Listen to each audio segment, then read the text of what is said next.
Oh, hello. Oh. Just kind of enjoying an in-game concert right now of Steven Universe music. Is this still Steven Universe?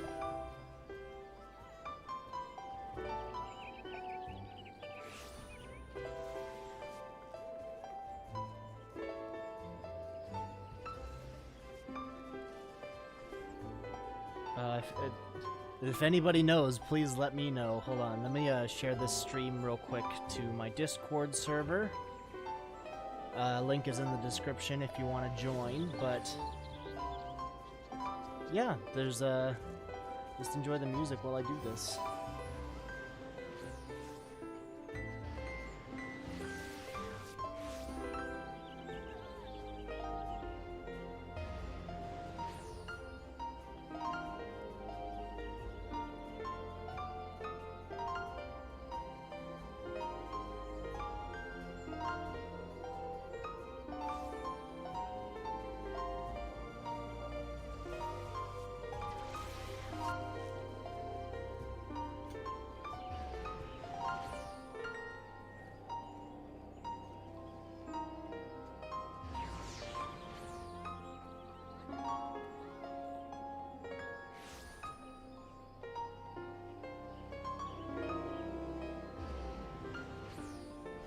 Hold on, let me turn down the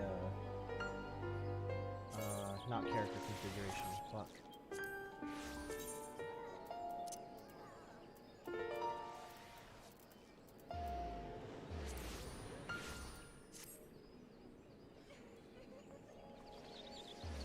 There we go. Only music and just ambient sounds. You know, I'm honestly a huge fan of just the ambient sounds of the worlds. They always sound so nice when they're just isolated. Oh, they whipped out a guitar.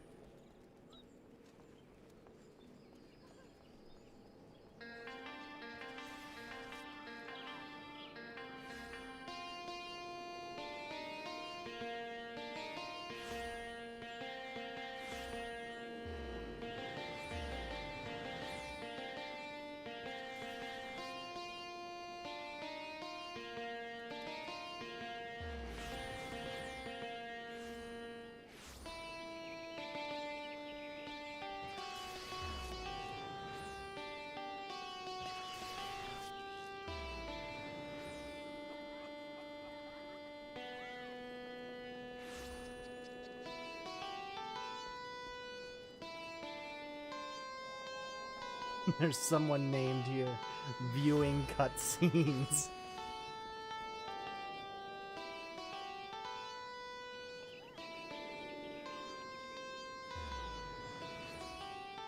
Robo Duck.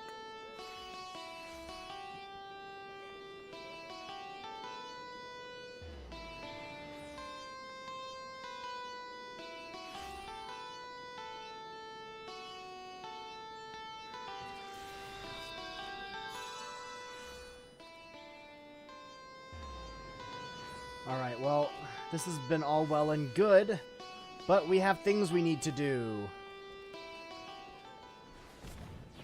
Let's turn that background music back up so that way we're just not absolutely completely ambient noise. Here we go. Alright, so we gotta go speak with Heartbroken Daddy. So let's go to Porta Praetoria and move along with this thing. I'm not sure if I'll be able to get any help with these today. If not, then I'm probably gonna go do the Coils of Bahamut, since I know that those are pretty important. And I'll probably solo queue those. But for the time being, let's see how far we can get into this, what's it called? This series. Because I know there's one that isn't a, you're not required to, what's it called? Get into a queue with other people. So I'm hoping that this next one at least isn't required.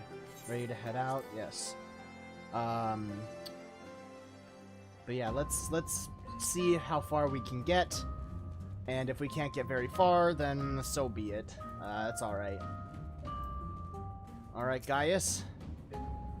Do do do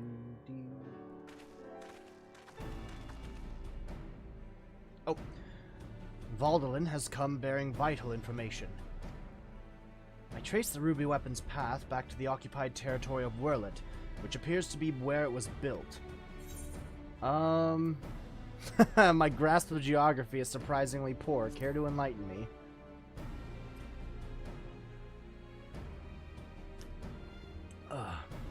While Alamigo is placed on the western edge of Gimlet, Werlet lies on the opposite side to the east. It was once a proud and prosperous city until it was brought to its knees by the Imperial invaders. You seem rather well informed. Perhaps I should have taken you with me. I thought that much was common knowledge. It is also where Alphonse and the others were born. And now the weapon project has brought them home. Hold on, let me get some stream shit sorted out. Alright, everything is in line now. Let's continue. Yes, the place is now rife with Imperials. They have established an airship supply depot in the coastal town of Turncliffe. According to the locals, something resembling one of the weapons was transported there a few days ago. This bodes ill indeed. Were it possible, I would attempt to capture Alphonse and his followers before they can launch an offensive. However, the distance between here and Turncliffe presents a considerable obstacle, and in all likelihood their weapon will be ready long before we arrive. Approaching by the sea would allow us to save time by circumventing their ground-based troops, provided we were able to secure a vessel. Or you could use the Enterprise and take the most direct route of all, as the crow flies. In fact, this is the perfect chance to put my top-secret plan into action. And might I ask what that entails? It wouldn't be much of a secret if I told you, now would it? What I can say is there's a starring role planned for you, Ira. Okay. Why so surprised? You didn't think I'd let you get off that easily, did you? It'll be here soon, so don't go anywhere. Alright, I guess.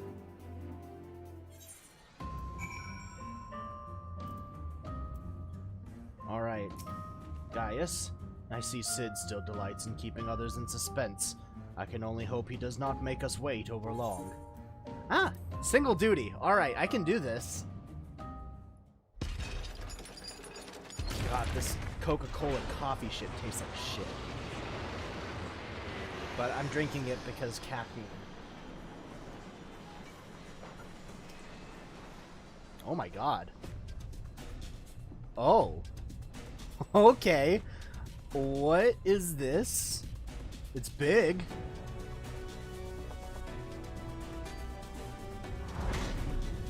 Oh. Oh. Oh shit. Is this a Gundam? Yeah, it's a Gundam! It's a fucking Gundam! Oh yeah! Oh, it's kneeling. Okay, so it's a lot taller too. Here it is, Ira. I present Garland's Ironworks adaptation of the Ultima Warrior. The G-Warrior. That is incredibly Gundam. Like, I know elegant design when I see it. Excavated from one of their ruins, no doubt. Azus La, to be precise. We came across it during the course of our investigations and decided it would be a shame to let it go to waste.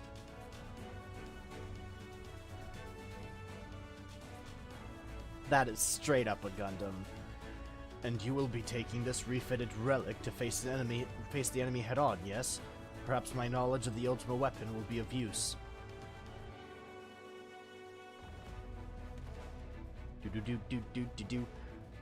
I'm counting on it, as it happens, but first, we'll need to perform a test run in the simulator before throwing you into battle. Come, we haven't much time. Alright, let's do this!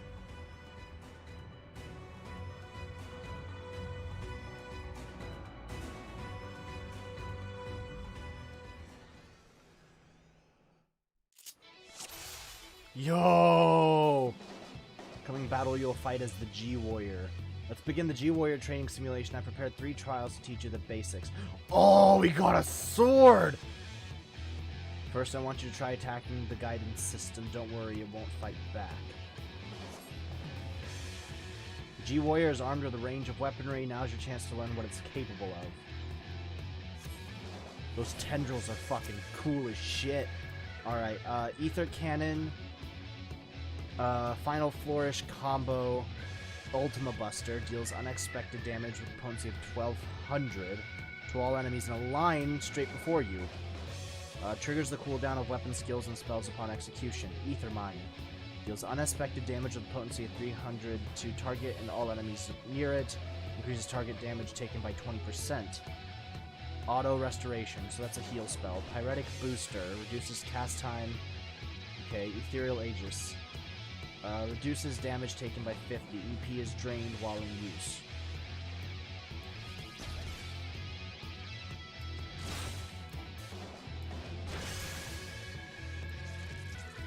Alright.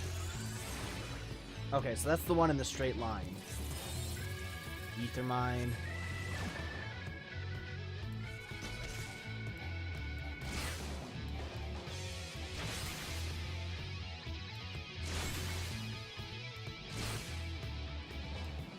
Jesus, the amount of damage I do with this thing is kinda nuts.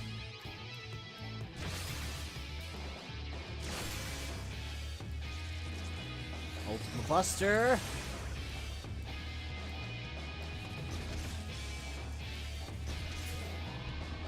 Okay. So far, so good. Let's move on to something a bit more advanced, shall we? G-Warrior also comes equipped with the Pyroetic Booster, which diverts even more power to its weapons and increase... Okay. This, however, comes at a price. Activating it puts a huge strain on G-Warrior, so it must only be used in short bursts. That's why it's best to practice here before heading into battle. Now try activating the Pyretic Booster. So it's 6. Okay. Notice the movement speed is much improved, but as shown on your monitor, G-Warrior becomes more structurally unstable. Okay. Press the same button again. Okay.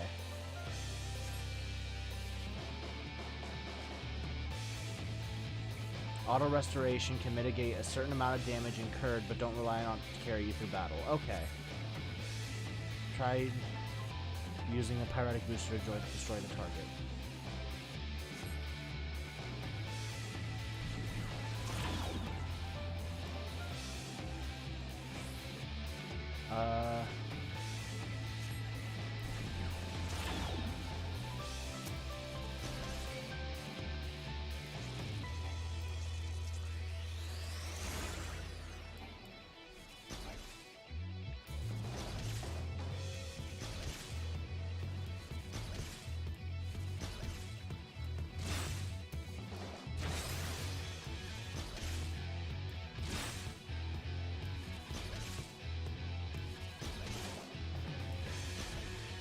Alright, that's cool to have a long distance.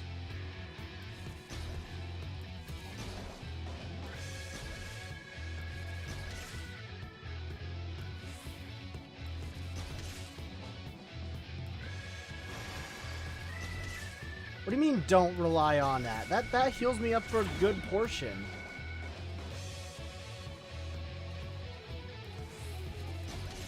Okay, so that's what it means. So don't use it unless there's a good reason to.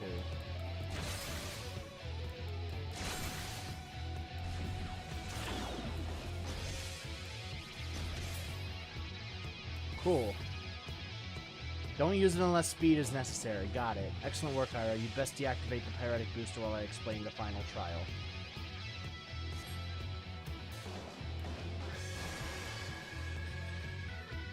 What is the final trial? Okay, we've covered offense, now to look at defense. This is where the Ethereal Aegis should come in handy.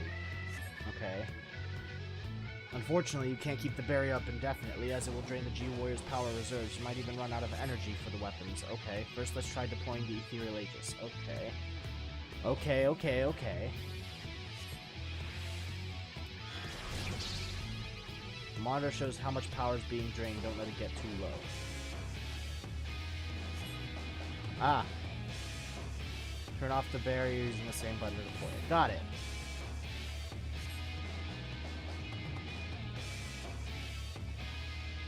the last trial will use the ethereal aegis while attempting to destroy the target.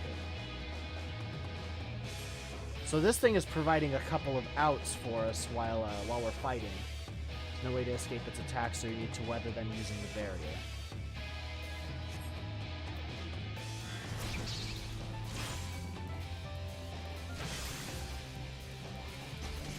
Can I stack both? I can. This is probably way too dangerous, though.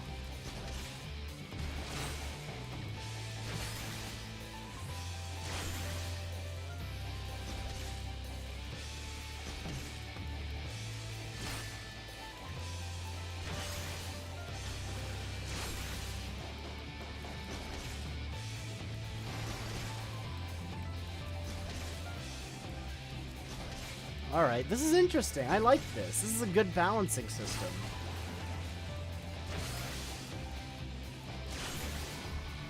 Cool.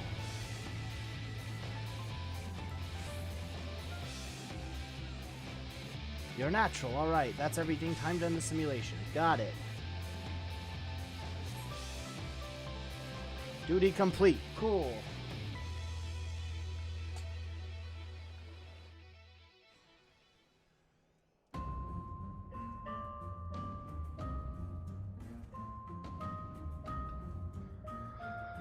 Alright. I guess it's now or never. Are you sufficiently prepared? Yes, I'm ready.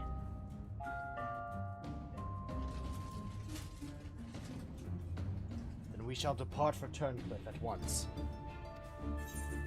Sure, let's go.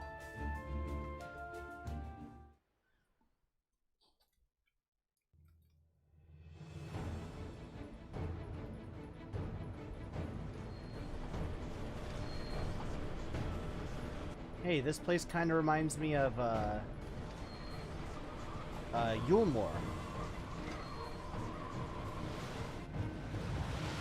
Just stylistically with the ocean and everything.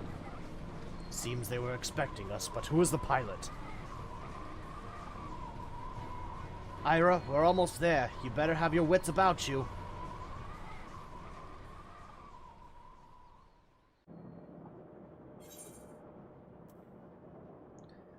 G-Warrior, do the thing.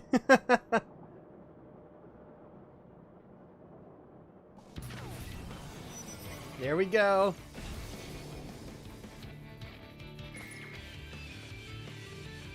Now get ready to strike.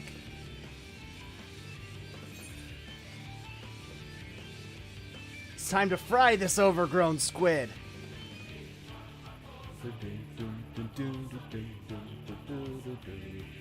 Save some for me. For research purposes, that is. Ah, no. Calamari's only for me, buddy.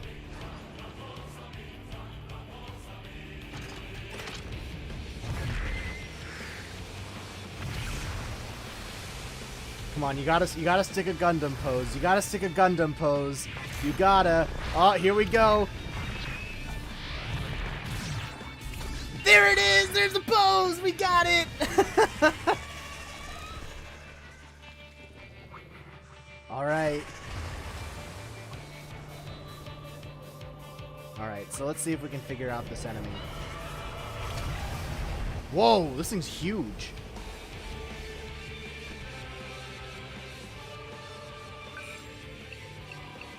Can't afford to lose. It's all or nothing.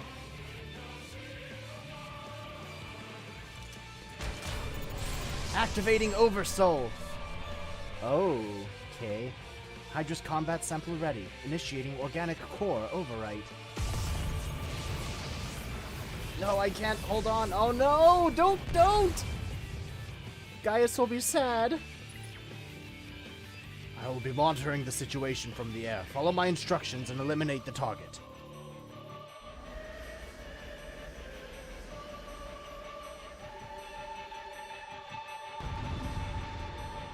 Alright, you overgrown squid. Let's see what this thing can do.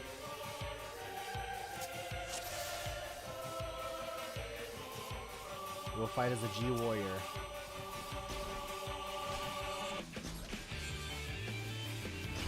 Must have absorbed aquatic icon. Be sure to use the pyretic. Okay. This one.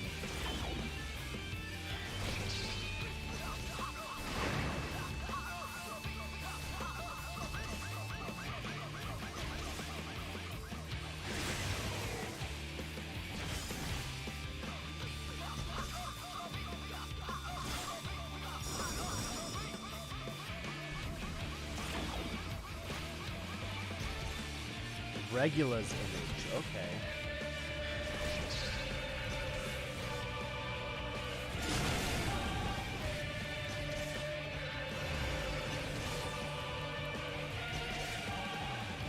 Huh. God, this thing's HP bar is fucking enormous.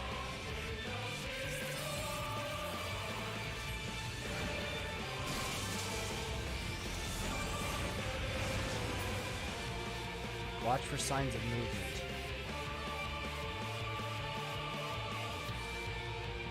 That's the edge of the map. Oh, fuck.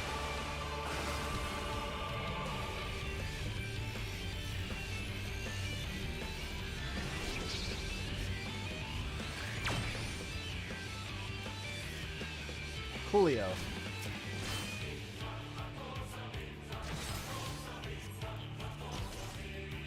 Deploy the Aegis.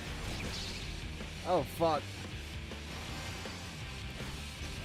I read that a little too late.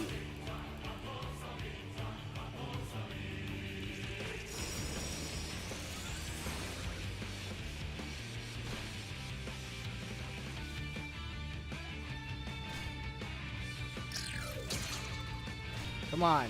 Hold on. Which one was it? Not this one. The other one.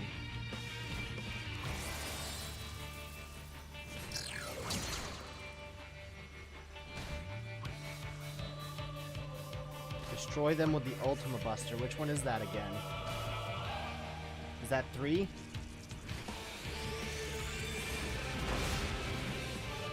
Okay. I got it right. 3.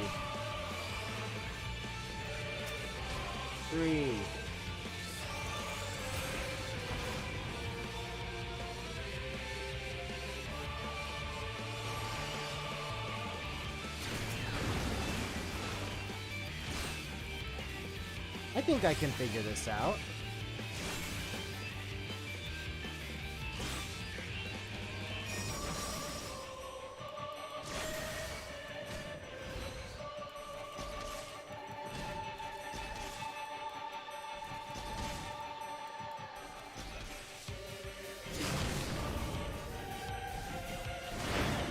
Fuck.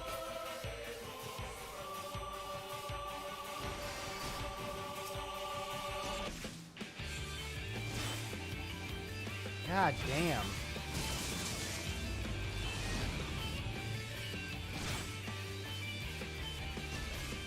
I am not doing too hot right now.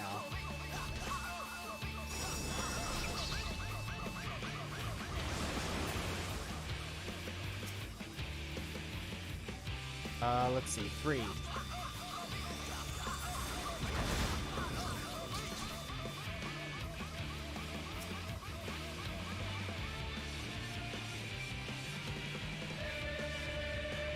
Five. And then a 3. Cool. Let's get rid of that for now. Actually, no, I kind of want it on for when it comes out of the water again. Okay, there we go. Come on. There we go.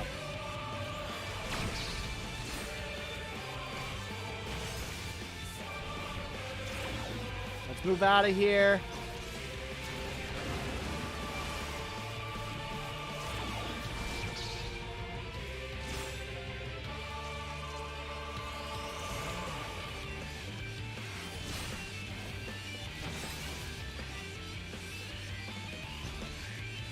I had both activated. Fuck.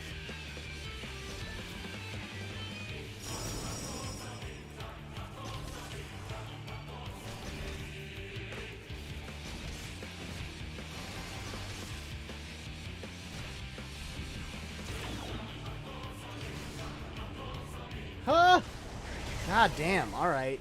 This is pretty difficult. More difficult than I expected. Whoa, where am I? Okay, that's where I am. Yes, I'm ready. Let's try this again while I open up my burrito that I ordered for breakfast, but didn't eat for breakfast. Still kind of toasty, I'm surprised. That tinfoil works fucking magic. Let me take a bite before I continue.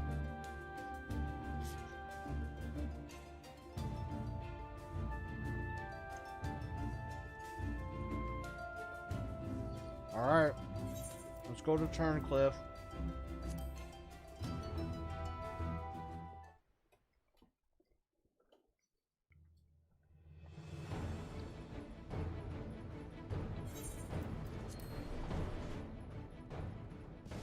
Let's get straight onto the fight. Here we go.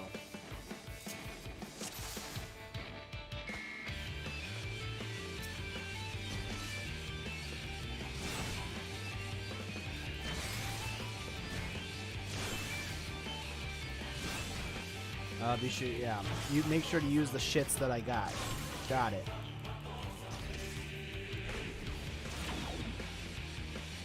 Oh fuck. Okay.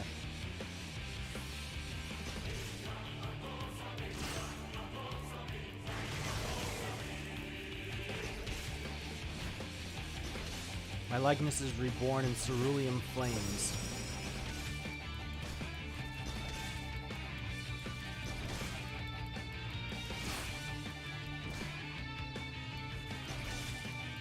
I'm good here, right? Yeah, I'm good here.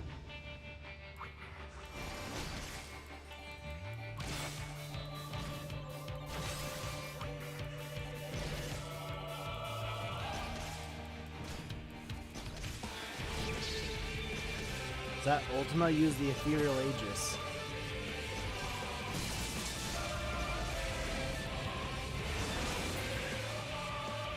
Watch for signs of movement.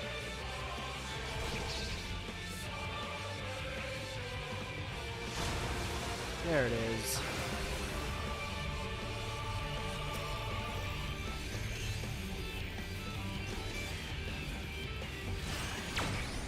What? No! I wasn't in the beam! What the fuck?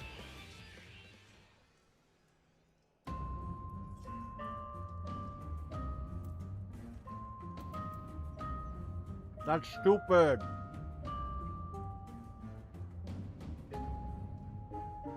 What the fuck? Where are all these notifications coming from?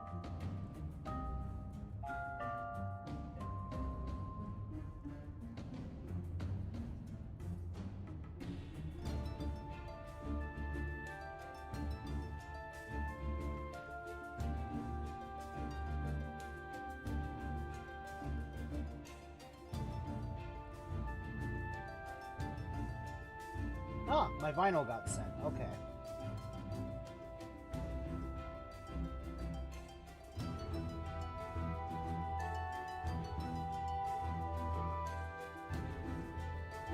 Cool, cool, cool. My vinyl's gonna be here soon.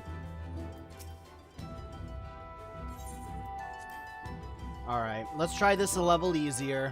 I'm not usually one to pussy out, but this is very difficult.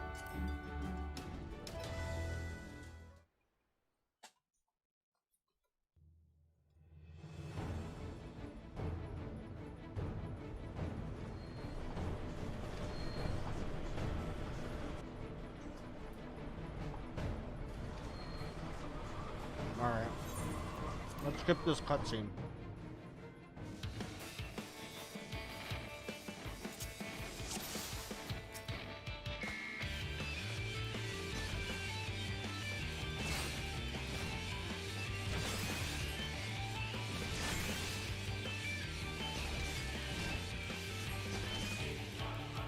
I'm already doing way more damage to it than I was doing before. There we go.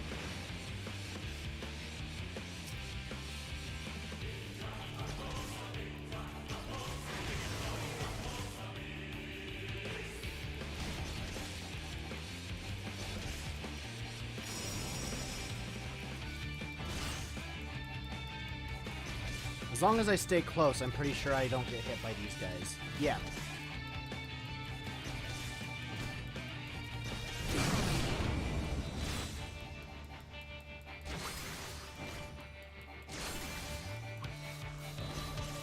Come on.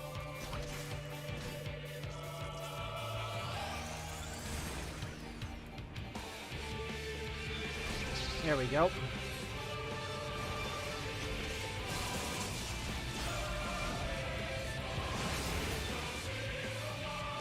Actually, no, I want that up. I could keep forgetting. Swift Breach.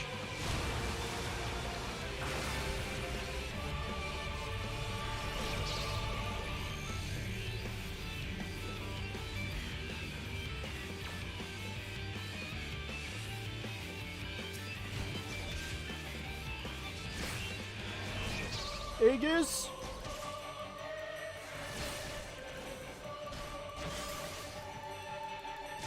Come on.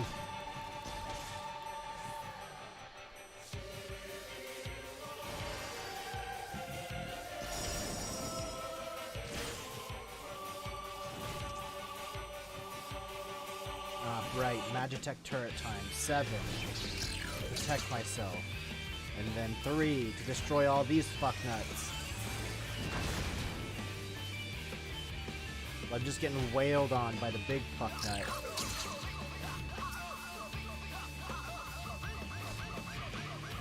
3.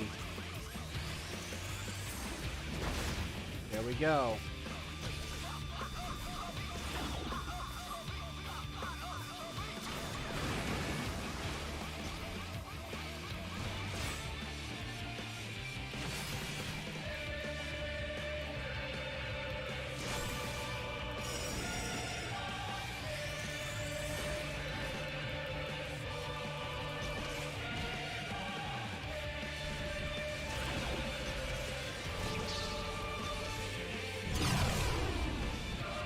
Come on, get to the edge.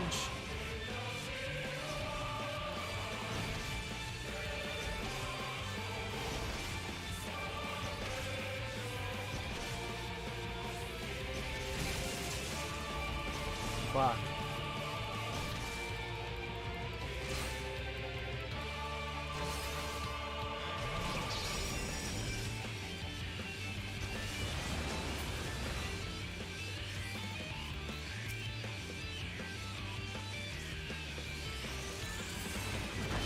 Come on, move, move, move! Fuck.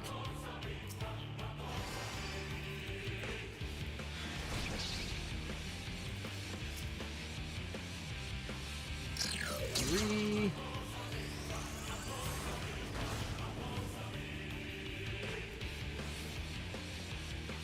Oh, fuck.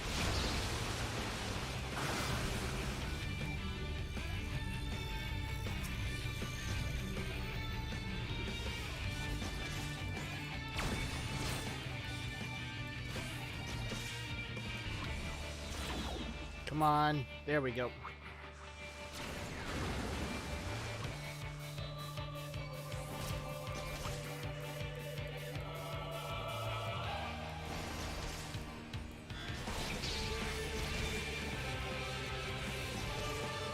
Come on, we're at halfway.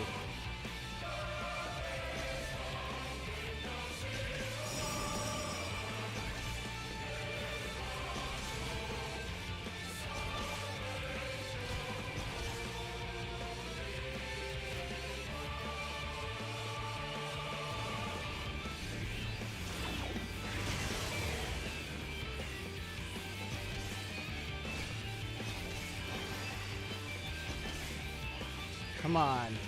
Please. Fuck. I didn't realize that was coming up.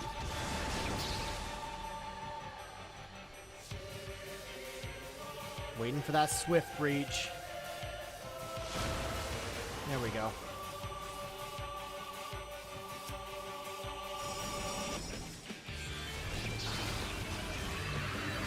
Whoa.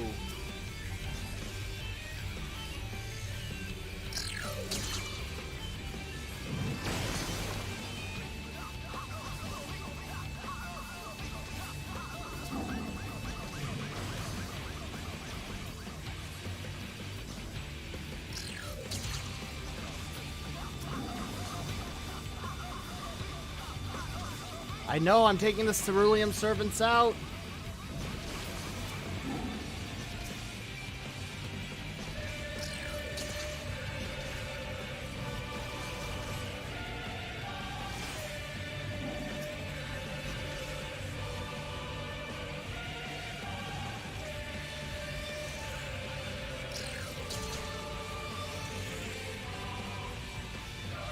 What the fuck? Why does it keep getting interrupted? Oh, I got insufficient EP.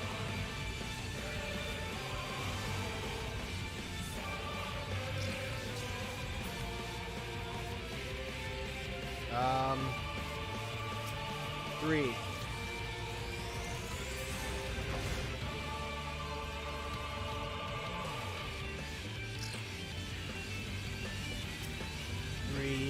Three.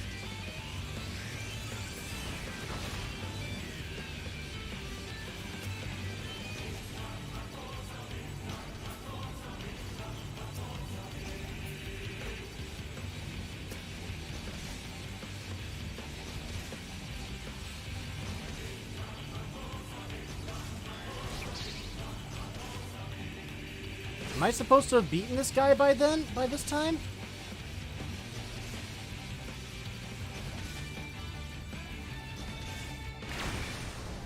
What? I'm not understanding what I'm supposed to do here. At that point, I don't know what to do.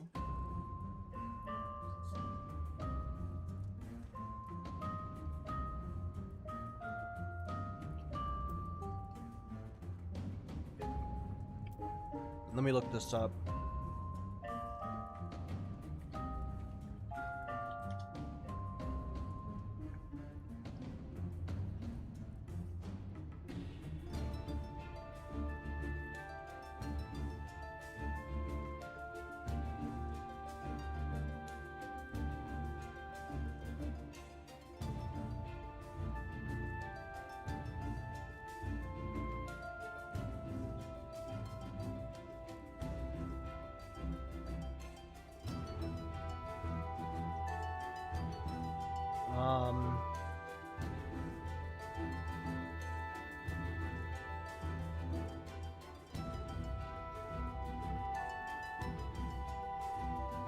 I don't understand. I'm not getting it. Let's just go super easy. Hope that works.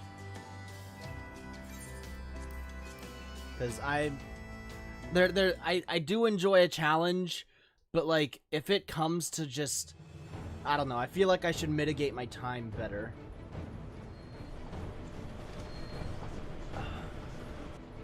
Let's skip this cutscene.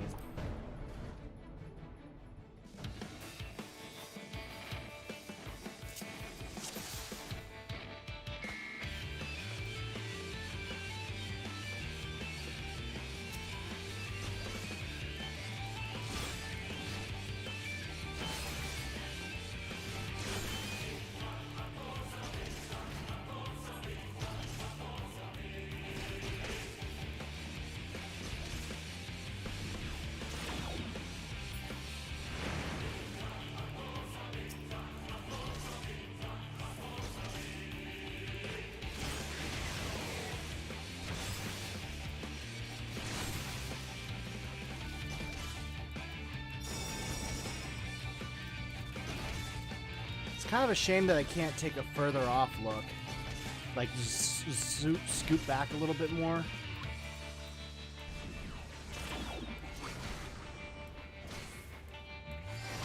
Ugh.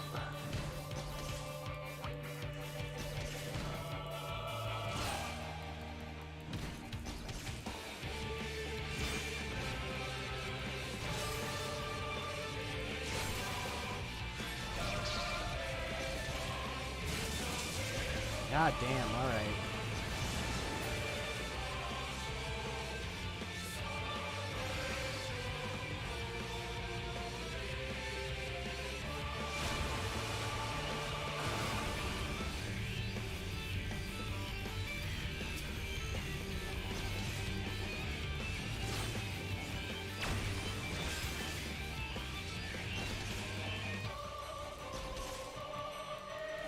I'm already deploying the Aegis.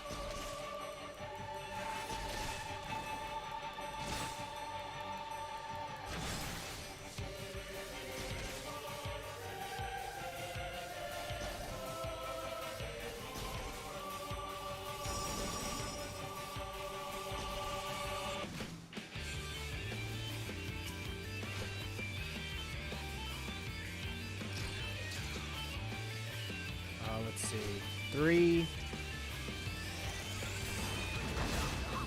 There it is.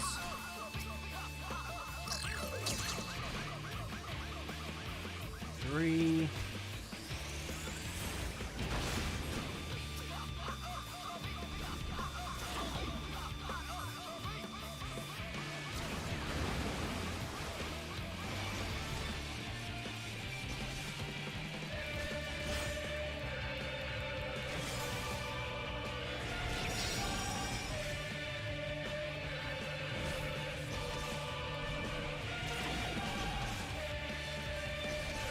Yeah, I'm safe in here.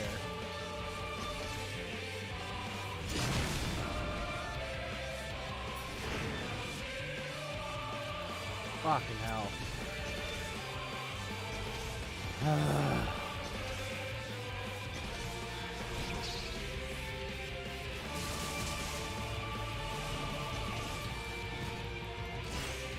Come on.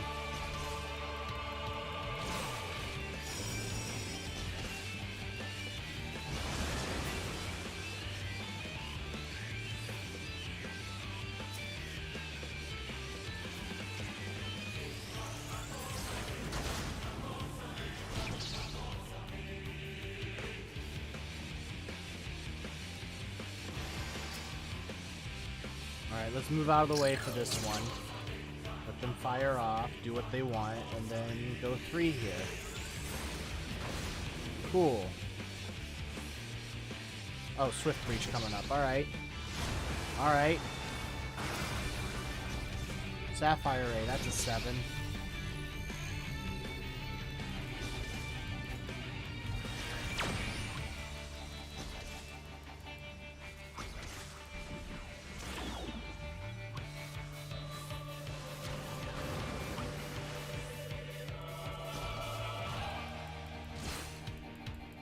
Plasma shot, 7.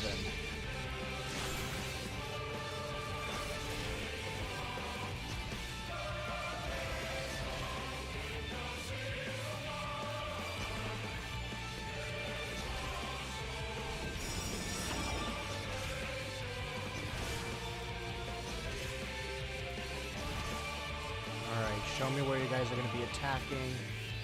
I'll go this way. I'll go here.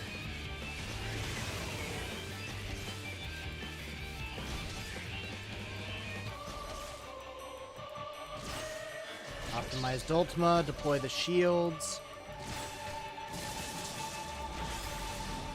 Take away the shields. Let's regain some health.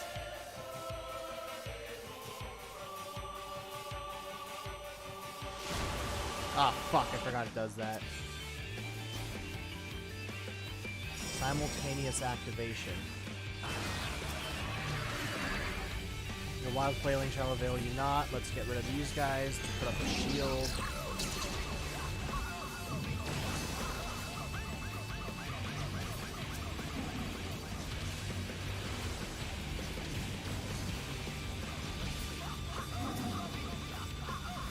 Four.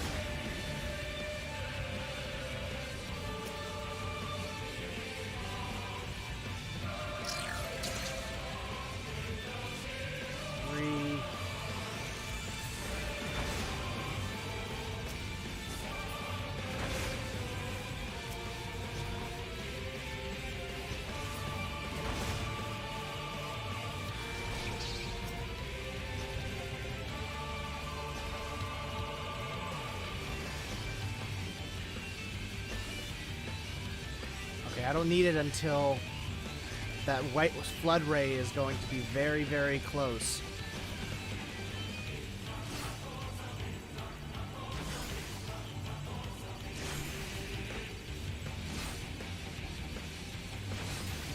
I'm looking very close at that flood ray gauge. Alright, I'm getting too nervous. I'm going to pull that off.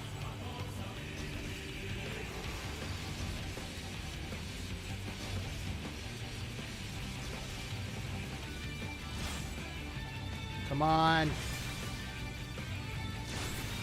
Fuck! Oh! Ah, God.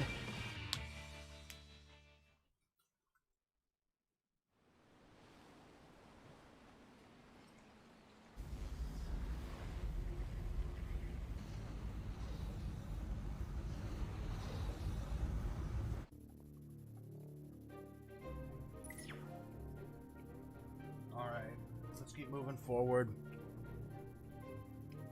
In order to do my Gaia's voice, I gotta swallow everything in my mouth.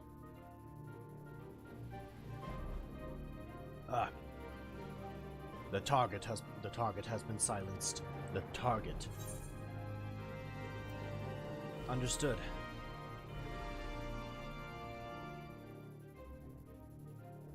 Now that the immediate threat has been dealt with, we should gather what information we can in Turncliffe.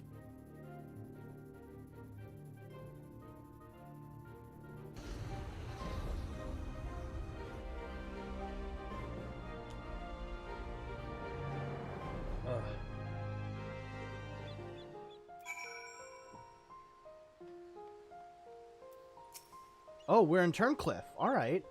You did well to pilot the G-Warrior so adeptly in so short a time. And with the weapon largely intact, Sid and his researchers should be able to gather a wealth of valuable information. Before it is dismantled, perhaps we should take one last look upon our fallen foe.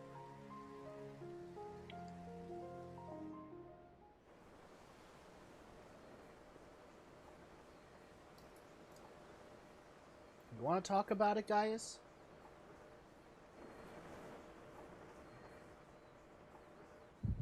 Oh boy, echo time.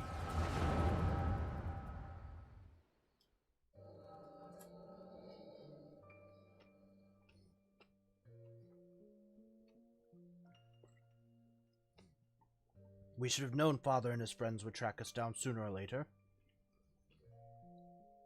Now they're at our doorstep and the sapphire weapon still isn't ready. Even so, it should still be able to fend them off, or at least buy us some time. Not quite how I'd imagined it, but this seems as a good way to die as any. Rex,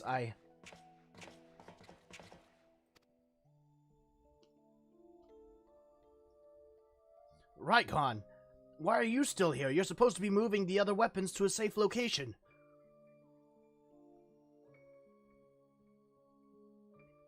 You can take care of that, while I pilot the sapphire weapon. What are you talking about? I'm the pilot, not you. There's no need to put your life on the line.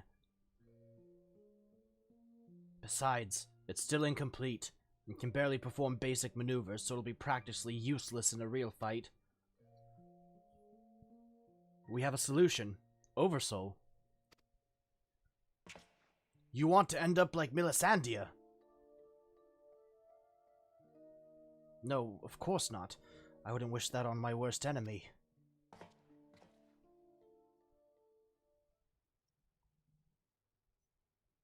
God, they're all strapped. What the fuck? But she didn't give her life in vain. The ruby weapon left behind data that's been used to improve the system, to prevent any further malfunctions. What difference does it make? Once Oversoul is activated and the pilot fuses with the core, there's no way back. That's why I should be the one to pilot the sapphire weapon. Not you, Rex. Alphonse needs you. You and I both know that I'm the least qualified pilot we have. There's less to lose if I don't make it back. No! I won't let you! Please, Rex, hear me out. Ever since we were children, I was the smallest, the weakest, too afraid to stand up for myself. But I had the best brothers and sisters a boy could wish for. You were always there for me. Protected me. Now it's my turn to protect you. Take the other weapons and get out of here. See this through to the end. Do it for me. For Melisandre. I'm counting on you, Rex.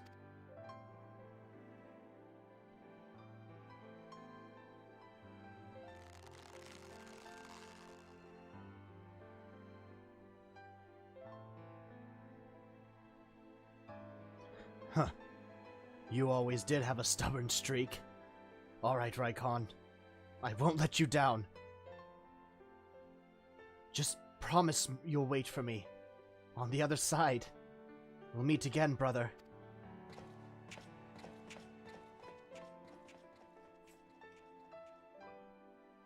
You all made me happier than I had any right to be. And now, I finally found my purpose. I have no regrets.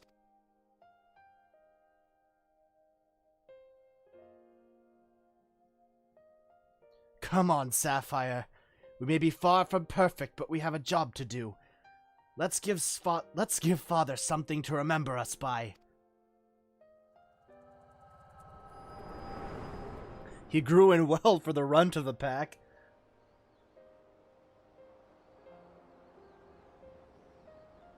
The echo, I presume. What did it reveal to you? Oh, we just tell him. Alright. Raikon. My poor boy. You were braver than most could ever hope to be.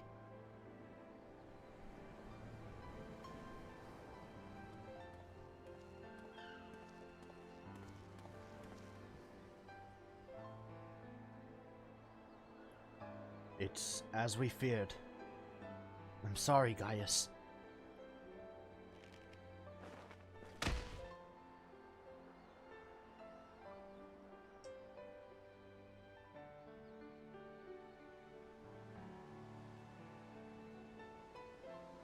First Milisandia, now Raikon. We must find the remaining weapons and end this madness.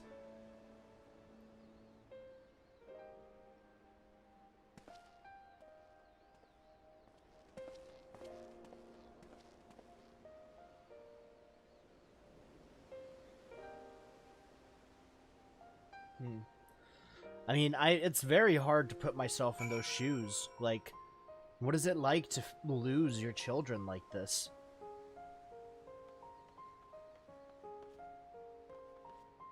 Hold on, I want to explore this place.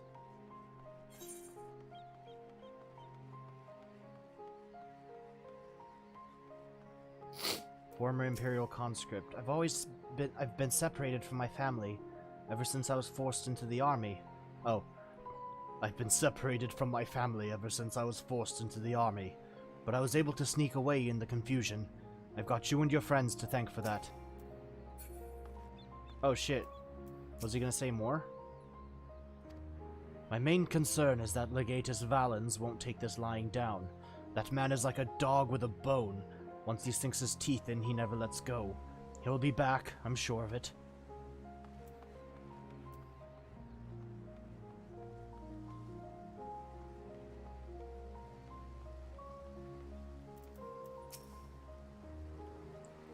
Valdolin has never been one to openly express himself, at least not in front of Gaius and myself. Even so, I cannot help but notice that something is amiss. Yeah, that's expected from Gaius here. What do you want with me, lad? Can you tell me about yourself? Me? Not much to tell, and even less worth knowing. These days I go about my daily business trying not to bother anyone. Just another sad old man all alone and dying of... Well, I doubt you even care if I told you. Used to call myself a doctor, not that I was much good at it. When the epidemic came 10 years ago, I was powerless to stop it, despite my years of experience in fancy medicines. For every one I saved, I lost a dozen more. Worse than that, I let those Garlean bastards push me around, tell me who to treat and who to leave to their fate. As a result, I only saw to the Imperials, while my kith and kin died in agony. What can you tell me about Turncliffe? Being far to the south of Werlet, perched atop the cliffs, there was never much reason for anyone to travel here. Being by the sea is all well and good, but we're simply too high above the water to benefit much from it. The gulls and terns don't seem to mind, though. Most of the townsfolk here are either Huron natives or Aura who found their way here over the years. They all lived side by side peacefully enough before the Garleans came and ruined everything. There wasn't much we could do to stop them. Those who fought back were soon put to the sword.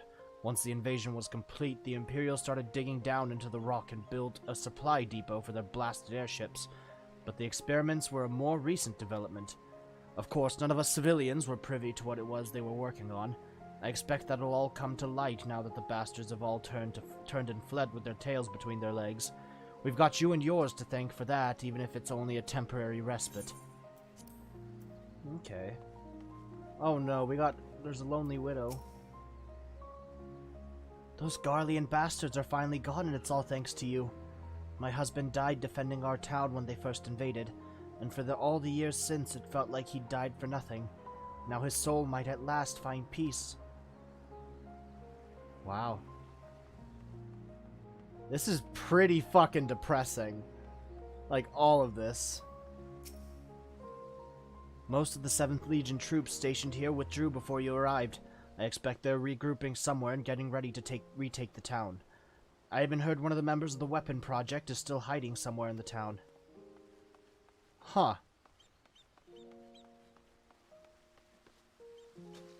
Is that referencing Gaius? Because he was part of the weapons project.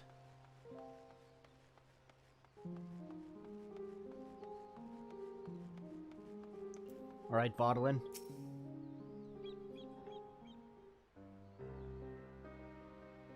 Tell me, what do you make of Gaius Balzar?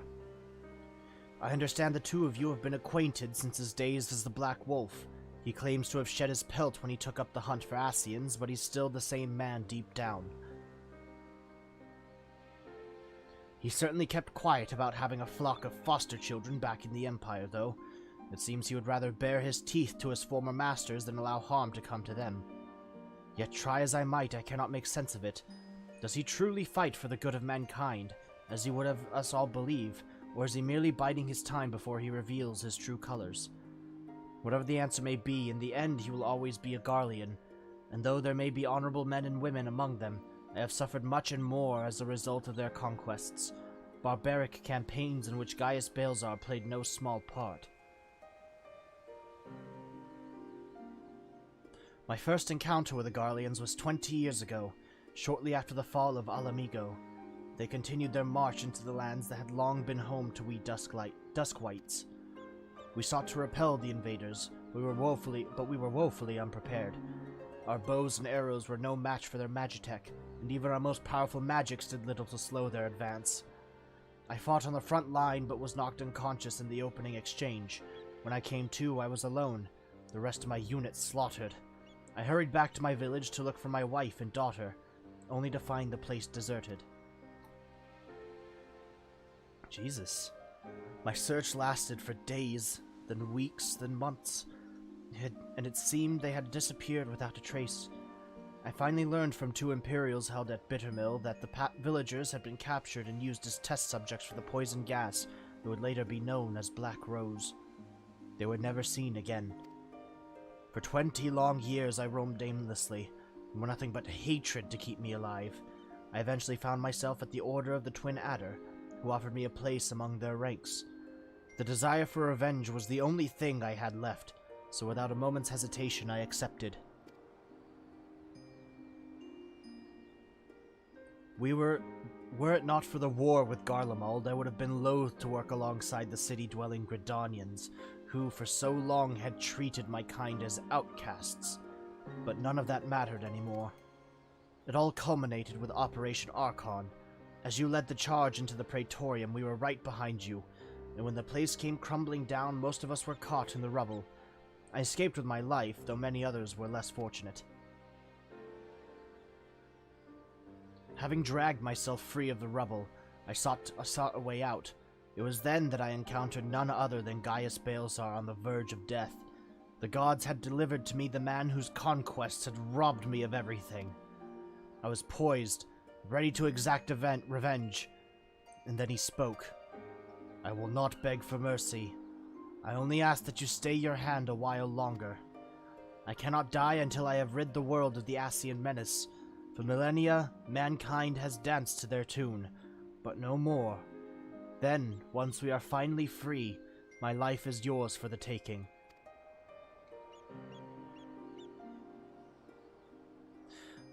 I would have struck him down there and then had I not sensed truth in his words.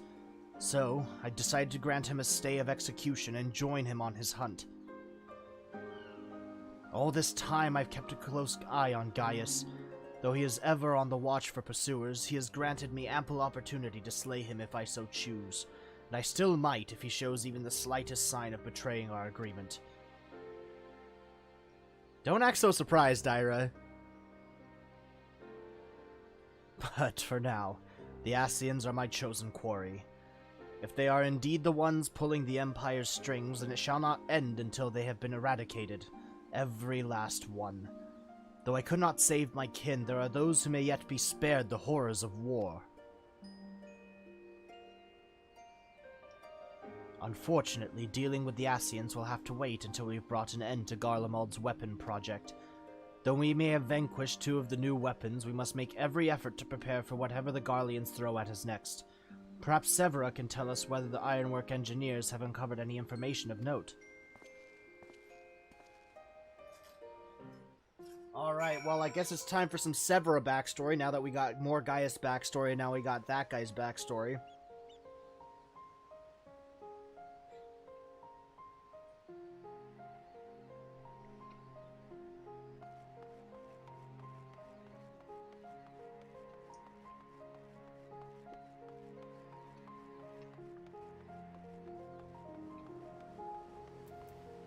Got anything to say, Gaius? Nothing? Alright. I'd rather you didn't share what we've discussed with my traveling companions. It would only complicate matters. The Ironworks engineers are still at work dismantling the Sapphire weapon and investigating the Turncliffe Magitech facility. Though they have yet to make their report, they may have some news to share at this juncture. Please wait here a moment. Okay.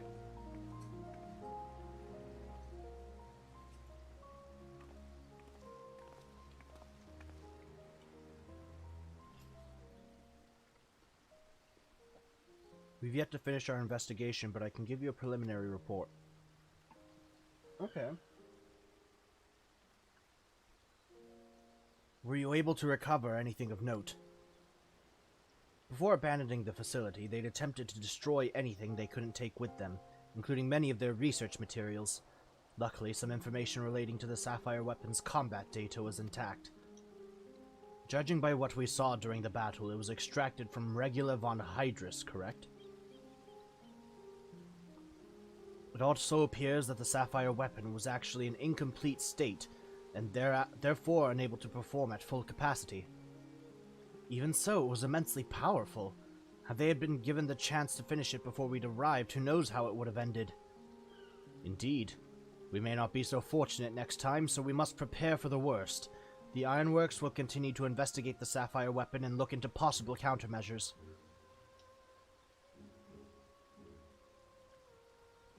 The Echo afforded you a glimpse into the conversation between Rykon and Rex prior to the weapon's deployment. Do you remember any other details? What details are we talking about?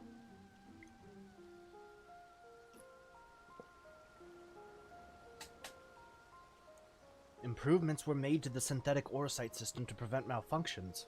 There was never their intent to create a manifestation of Nail Van Darnus. But there's one thing that was intended. Oversoul. Its activation results in the pilot being absorbed by the core, killing them in the process. Rex and Rykon were fully aware of this, were they not? Yeah. That seems to be the case. Then the death of the pilot was by design all along. Alphonse, how could you? Sacrificing your own siblings to fuel these accursed war machines.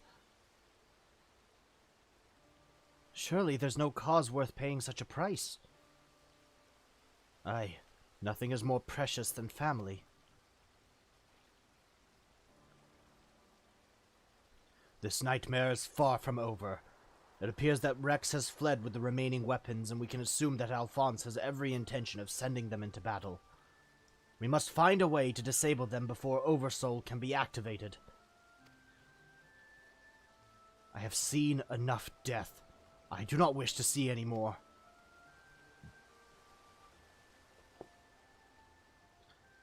Then there's no time to waste. Let's be about it, Gaius. Severa, you're in charge here. Keep Sid and his team safe while they carry out the investigation. Understood. Please see that no harm comes to Gaius.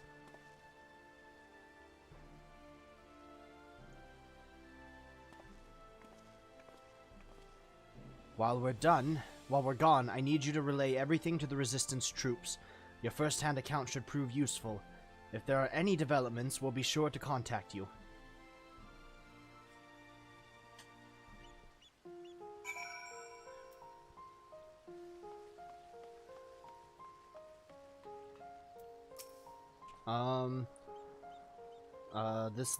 This leads down. The Imperials didn't leave an awful lot behind for us. But they did give us a place to carry out maintenance on the G-Warrior. In fact, I can take you down there for a closer look if you're interested. Actually, yeah, that would be pretty cool.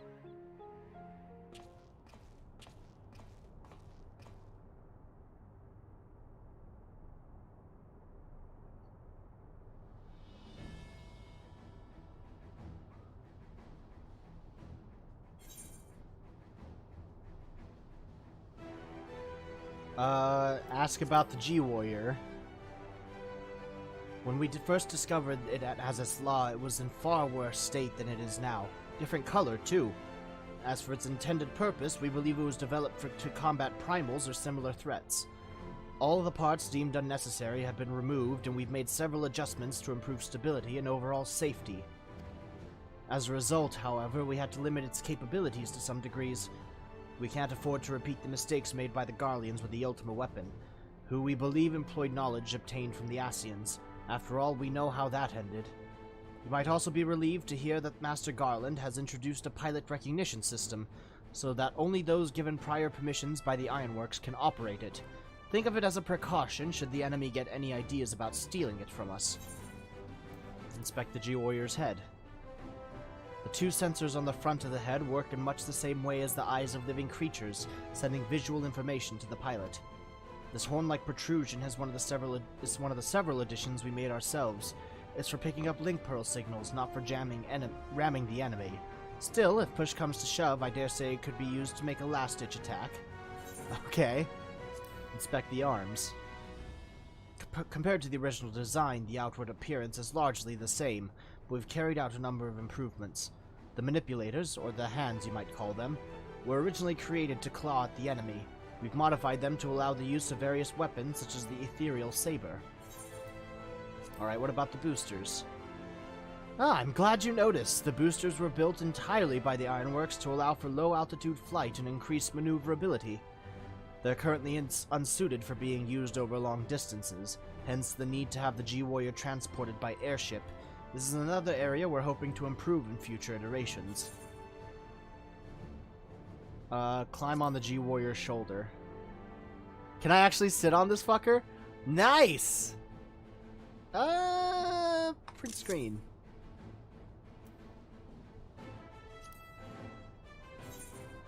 Wait, can I change pose?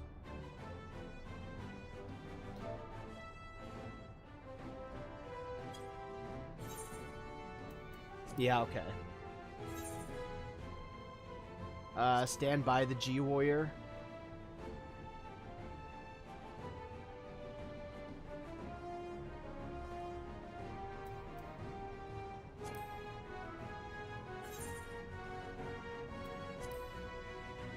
Wait, how do I get rid of this?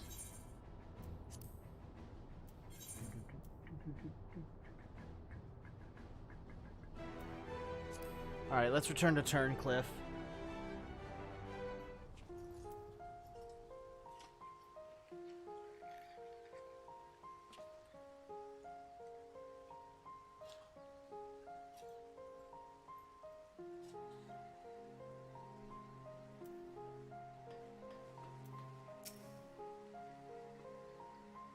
Ready to return to Girabanya. Sure.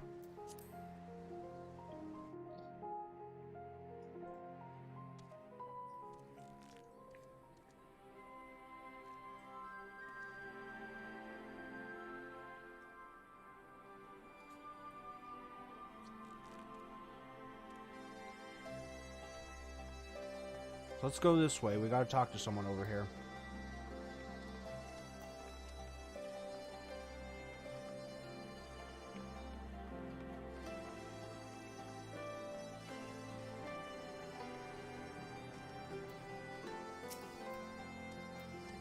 Welcome back. It sounds like you've been on quite the journey. All the way to Turncliffe. And judging by the fact you made it here in one piece, I trust everything went according to plan. Maybe not entirely, but what an astonishing account. I wouldn't mind putting that G-Warrior through its paces myself. Certainly a lot more stimulating than supervising this rabble, I imagine. Anyway, as before, I'll compile the information into a report and leave it over there for your perusal, should you feel so inclined. If we hear anything from headquarters, we'll be sure to pass it on. Cool. Sapphire weapon bust. Alright. I don't know why you'd want to keep that, but okay.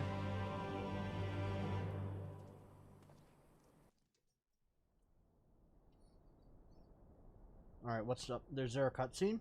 Meanwhile, in the 7th Legion's whirl at headquarters.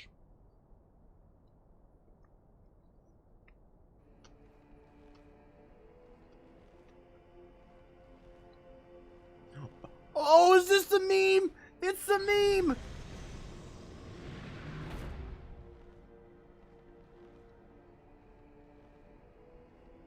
Oh, what the fuck? This is weird.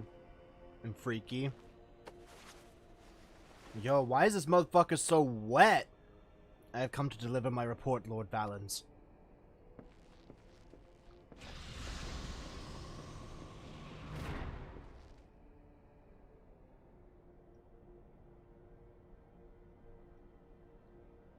I like how it's just a normal-ass milk carton, too.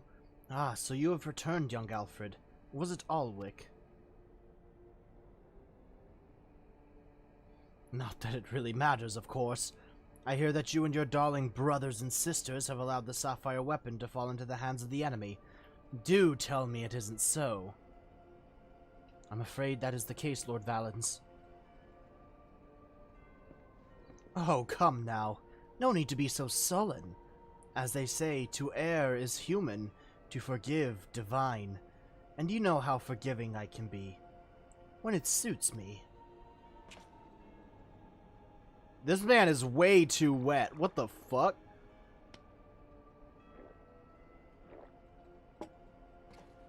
So tell me, whatever your name is, who was able to best the sapphire weapon?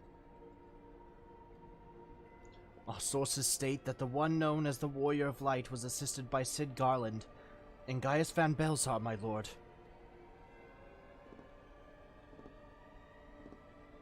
Gaius. Yes, it seems he's been quite the troublemaker of late. Defecting from Garlemald, assassinating the Emperor, whatever next. Oh, well, there's no use crying over spilt milk.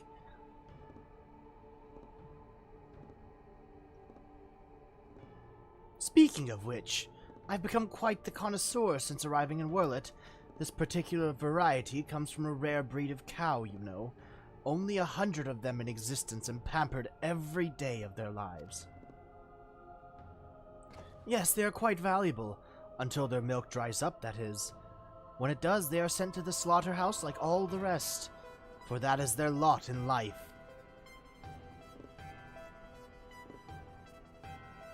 To be discarded once they have served their purpose.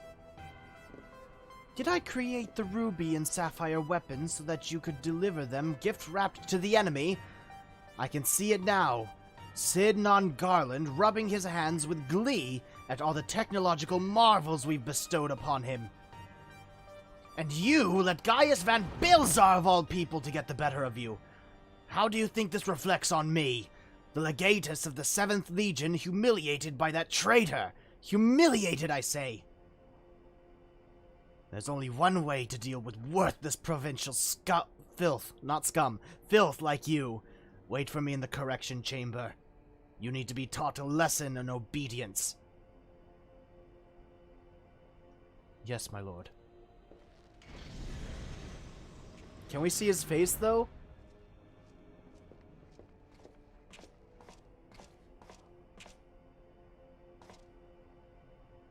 Forgive my intrusion, Lord Valens, but it's time for your meeting with the head of Magitech Development. Oh, how time flies when you're whipping useless soldiers into shape. Yes, I'll be along once I've made myself presentable. Can't have people thinking I've let my standards slip now, can I?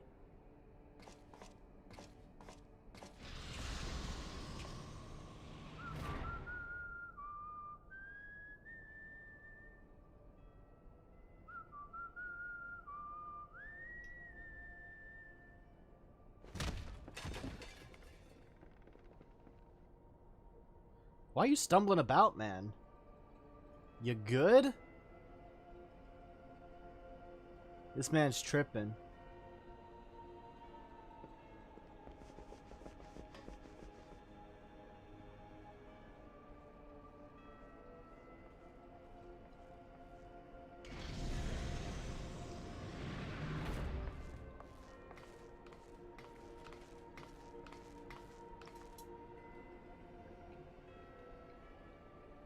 What are you doing here? You wish to see me, Lord Valens? Did I now?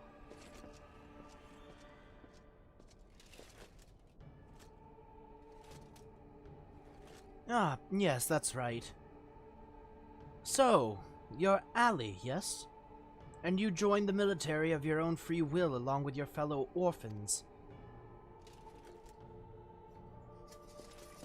Such devotion! What an inspiration you are! Yes, it is my... You see, it is my firm belief that love grants us the power to move mountains, to overcome any obstacle.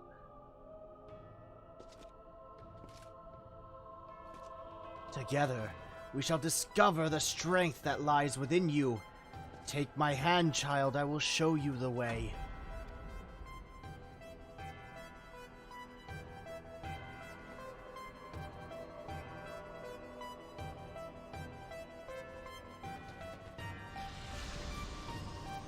So this is a sociopath, definitely. Alright.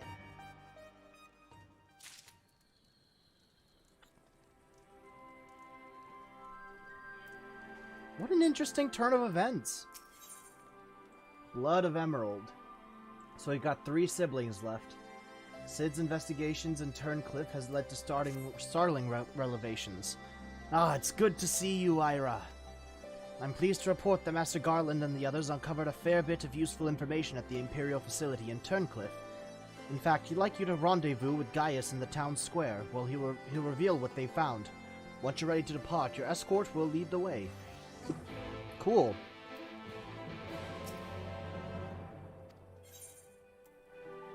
Alright, Gaius Balezar. Name Gaius Balezar, pure-blooded Garlean and former legatus of the 14th Legion. During his time in the Empire, he was credited with the conquest of 5 cities, extremely dangerous though currently aligned against Garlemald. Assumed dead following the Battle of Castrum Meridianum, and he survived and made the elimination of Ascians his primary objective, operating under the name Shadowhunter. The Ultima Weapon project he once helmed has since been taken over by the 7th Legion, prompting him to cooperate with the Eorzean Alliance in preventing new weapons from being developed and deployed. He has provided invaluable information on the Ruby weapon, though it has recently come to light that the pilot was an orphan once under his care. There is possibility that he may betray us and return to the Empire, so he must be monitored closely. Alright, Ruby weapon. Name Ruby weapon. War Machina developed by the 7th Imperial Legion as a successor to the Ultima weapon. Our sources indicate that, like the original, it is able to absorb the ether of primals, which may be the cause of the vastly different appearance and combat capabilities. It possesses extremely dense armor and flexible claw-like weapons. The deployment of the Ruby weapon marked the first known case of the synthetic Orosite system being used outside of Garlean territory. The combat data of Nael Van Darnus, former legatus of the 7th Imperial Legion, was used to enhance the War Machina's combat capabilities. Shortly after its deployment in the Gimlet Dock, a team led by the Warrior of Light intercepted it and rendered it inoperable. Garland Ironworks carried out a thorough investigation of the wreckage. Alright. Name the Sapphire Weapon. War Machina developed by the 7th Imperial Legion as a successor to the Ultima weapon. The second known case of the synthetic Orosite system being used in open combat, employing the combat data of Regula von Hydrus, former legatus of the 6th Imperial Legion. Evidence indicates that the War Machina was in an incomplete state and Oversoul was used to mitigate mechanical deficiencies. It was deployed off the coast of Wurlet and sent into battle with Garland Ironworks G Warrior, piloted by Ira Varian. It was then rendered inoperable but structurally intact, with only superficial damage sustained. Huh. Okay, so let's learn more about the kids. Name Melisandre, pilot of the Ruby Weapon. All other information regarding the subject was gained via verbal testimony of Gaius Balzar, and must therefore be considered as potentially unreliable. Her parents were killed when their homeland in the Imperial territory of Wurlet was struck by an epidemic. She was later taken into the care of Gaius with several other orphans. She was despondent and introverted at first, but through the guidance of Alphonse, the eldest of the orphans, she grew to become more assertive and self-assured. Little is known about how she came to pilot the Ruby Weapon. According to Gaius, her emotional attachment to Alphonse may have been what compelled her to participate in this dangerous mission.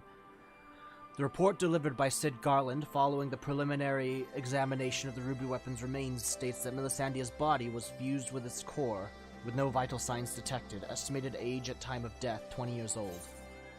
Damn, 20? That's younger than me! Name, Rykon, pilot of the Sapphire Weapon. All other information regarding the subject was gained via verbal testimony of Gaius Balzar. Born and raised in Wurlet until his parents died in an epidemic, after which he was taken into the care of Gaius in an Imperial orphanage. Though he lacked the physical prowess of his peers, his high degree of dexterity made him ideally suited to maintaining equipment and similar tasks. Even after joining the military, he remained shy and withdrawn. However, on occasions where the safety of his friends was threatened, he would not hesitate to defend them. He later replaced the designated pilot of the Sapphire Weapon, fellow orphan Rex, and was absorbed by the weapon's core upon activating Oversoul. Estimated age at time of death, 17?! This motherfucker was 17! What's the youngest member of the group? Was he the youngest? I'm scared now. I don't want to be killing kids out here. Alright, I gotta talk with the reconnaissance escort over here. What the fuck, man?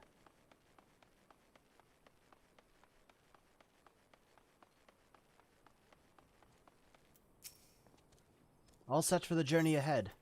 Yes, let's go to Turncliffe.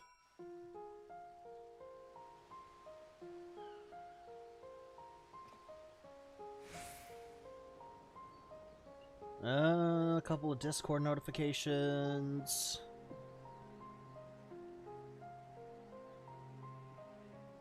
Alright.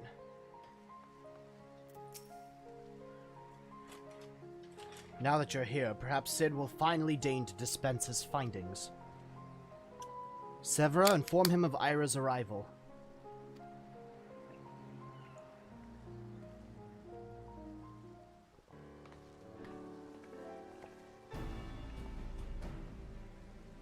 There we go. Thanks for coming. So, what have you discovered? To tell the truth, we were lucky to obtain any information at all, considering the lengths to which the Imperials went in covering their tracks. You see, the hangar below was not just used to store the weapons, but played a critical role in their creation. We now know that the code names given to three of the weapons, Ruby, Sapphire, and Emerald. Obviously, we're all familiar with the first two, but the third is something of an unknown quantity. At the very least, this confirms the existence of another of those abominations. At the very least?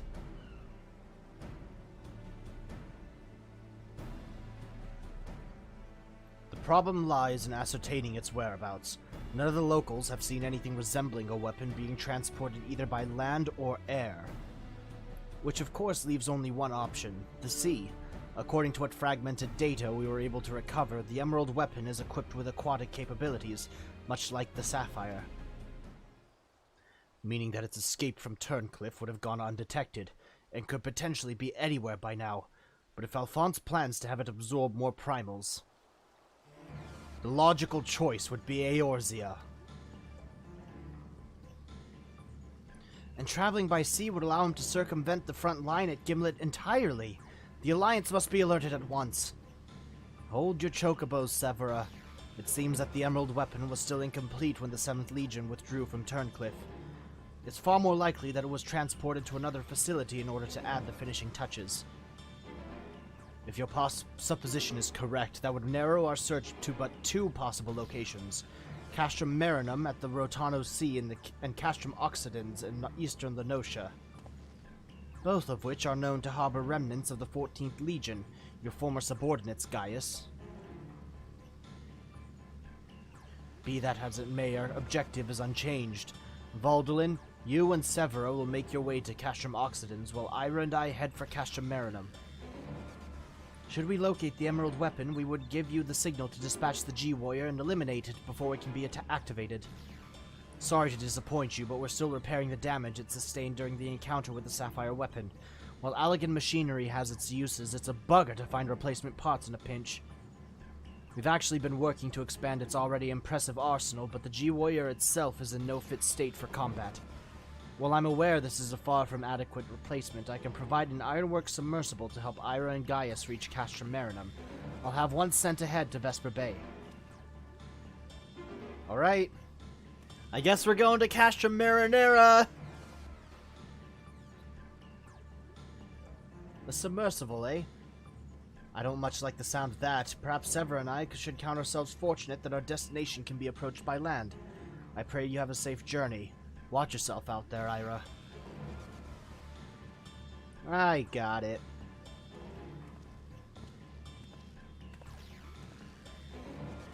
It is time we departed. Let us make our way to Vesper Bay.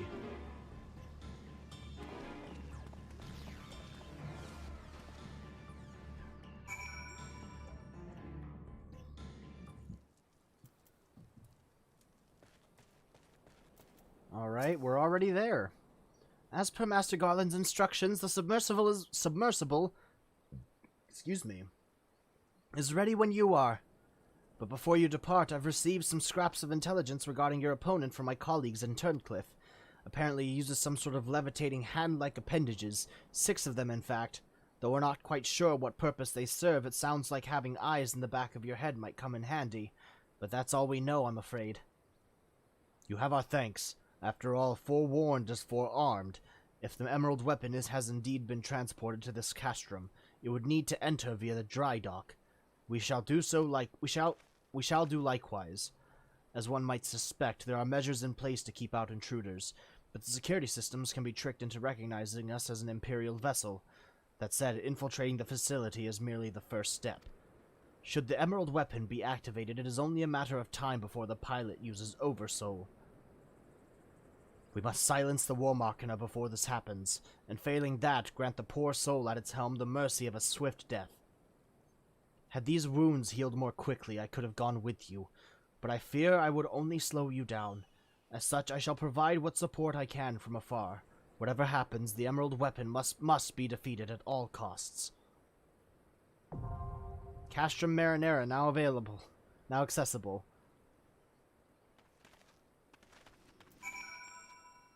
Alright. Well, I would like to see, since this is a dungeon, I probably can't go. How many people is this?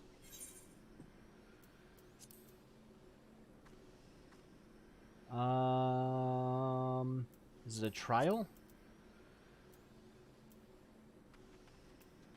Or no, that was a raid, a trial. Castrum Marinarum. 2 tanks, 2 healers, 4 deeps. Alright.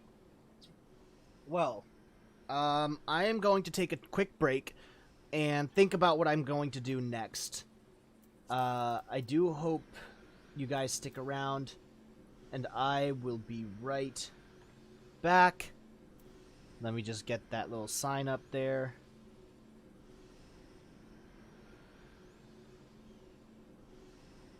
Let's see.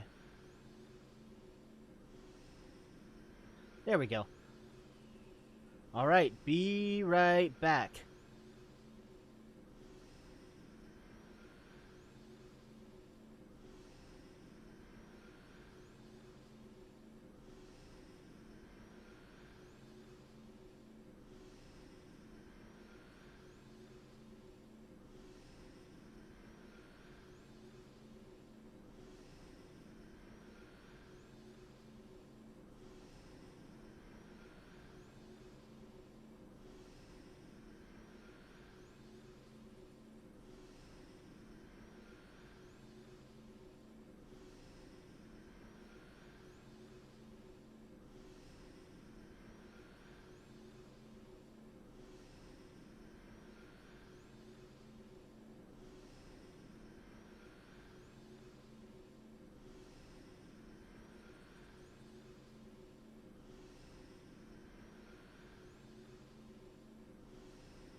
Hello, hello, I have returned. Seems like stream's going pretty quietly today.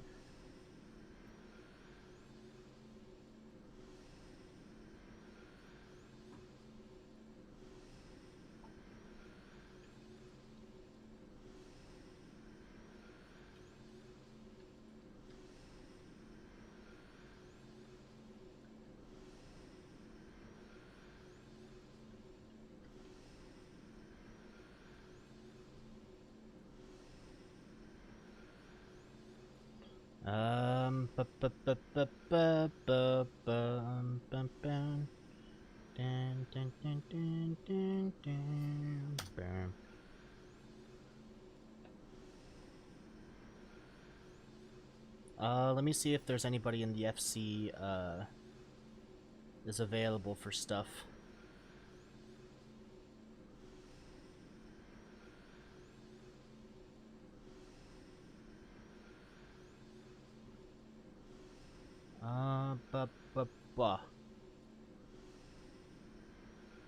Alright, let me get rid of this BRB message. There we go.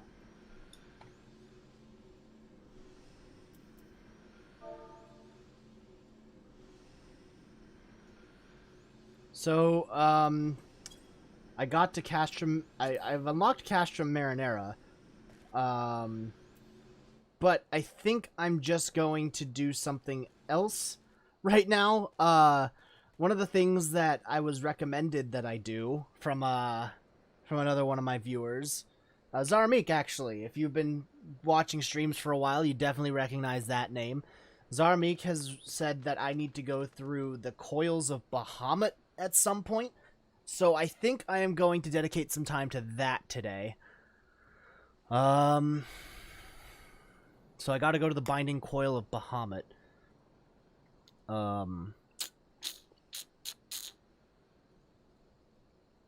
Let's see. I gotta go to the Waking Sands. So let's go there first. I'm already in Vesper Bay, so this works out perfectly. Let's get over here. Go talk to Urianger down here, this way.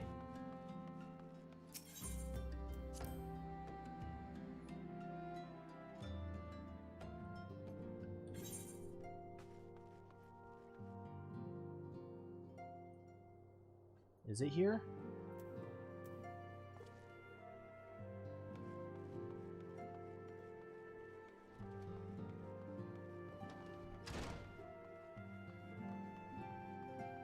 Where is it?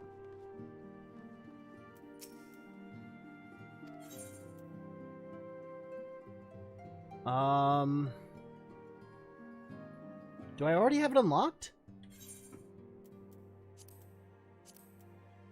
Oh! And it looks like I've already done this one once.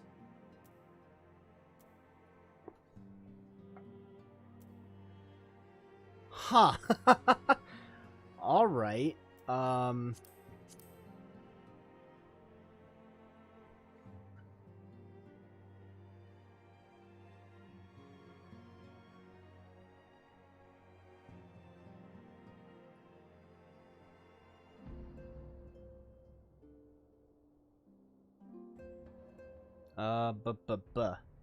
Okay, so let's go through this then. I had no idea that that was a prereq, and that I already had unlocked. Well, this is a bit embarrassing. Undersized party confirmed. Let's join that. Oh shit, nothing. Alright. Join. So let's see what this is like.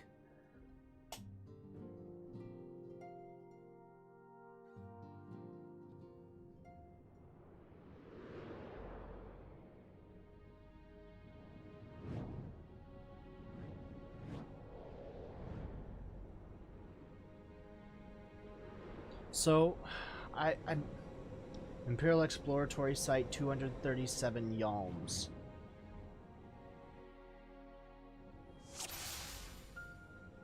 Duty commenced. No, do not leave duty.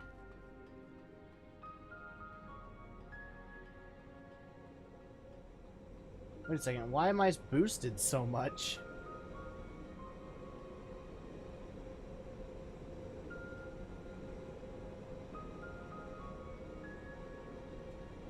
I don't understand what's going on.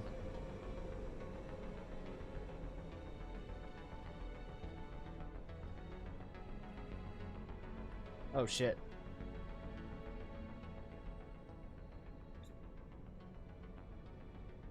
The scars left by the calamity. Oh my god, Alizé! I can scarce breathe for the surfeit of ether. Tell me, have you ever seen corrupted crystals such as these? Such crystals manifested across the realm when the course of the great river of ether was irrevocably altered 5 years ago. Behold one of the objects that caused the alteration, a fragment of the lesser moon Dalamud. Ancient Alig created Dalamud, or Meteor, to use the Garlean name, to serve as a celestial prison for Bahamut. Its fall inflicted grievous wounds upon the land, yet wounds that have yet to heal, as is evident from the corrupted crystals.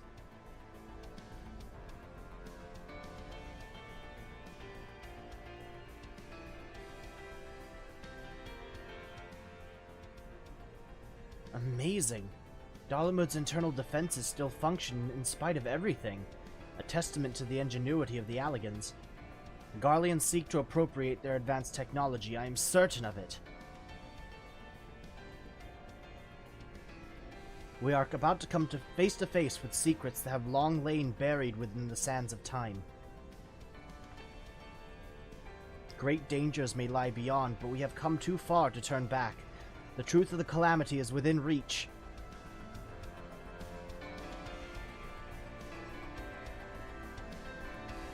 Alright. Is this a boss of some kind?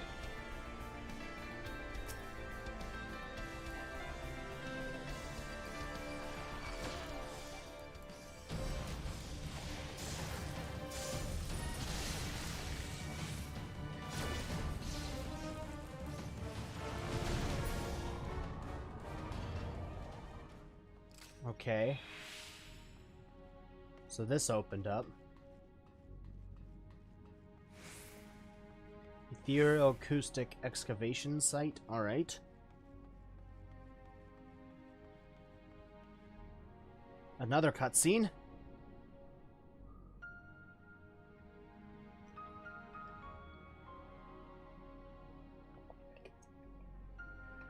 No, that's a wing.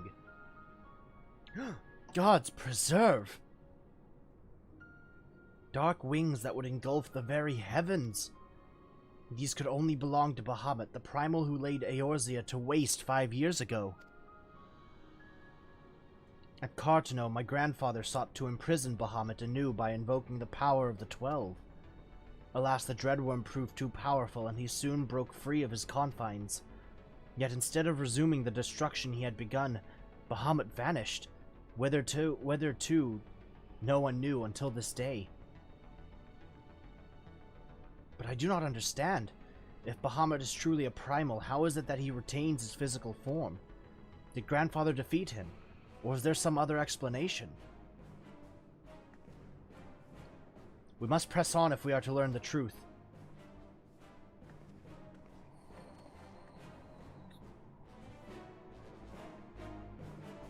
Is that Louiswa? Oh shit. Okay.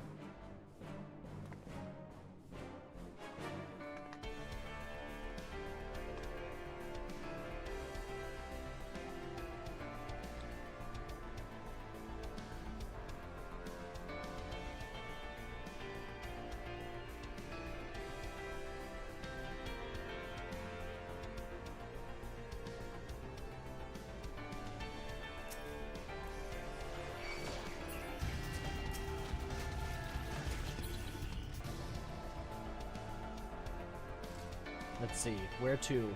This way.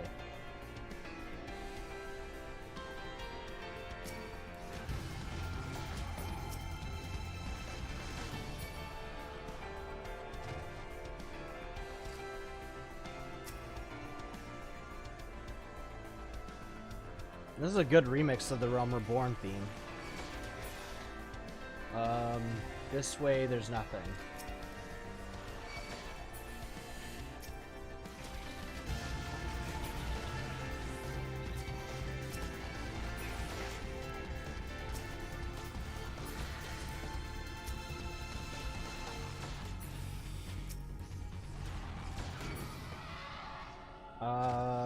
There's nothing up here.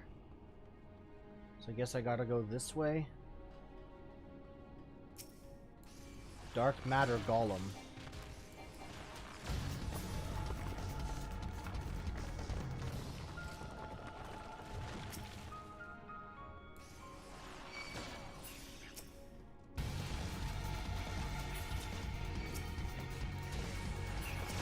Oh shit, okay. Kick a pelican's ass.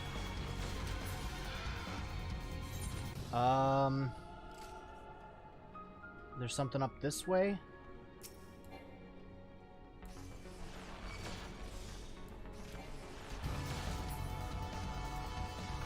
That opened up the path. Is there anything down this way that's of importance? There's something down to the left here.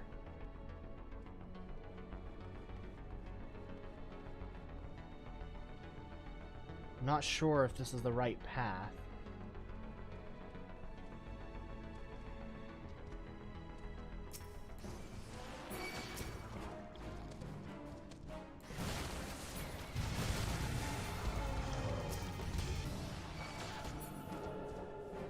Is that it? No, there's more.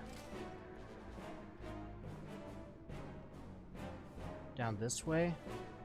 Oh, there's a treasure coffer down here. Okay.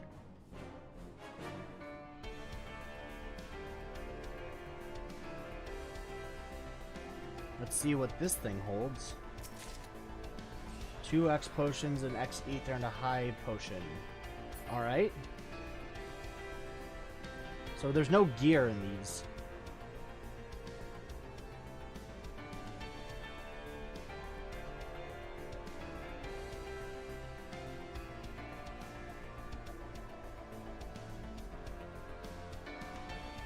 And I like how just so conveniently these crystal growths form perfect little paths for us to go across. There's another dark matter coral up here.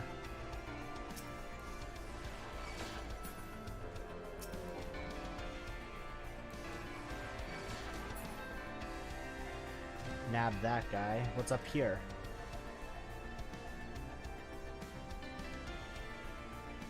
Nothing.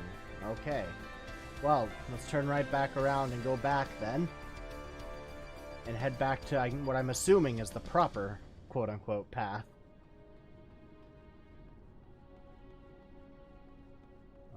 Go down here, go around this way.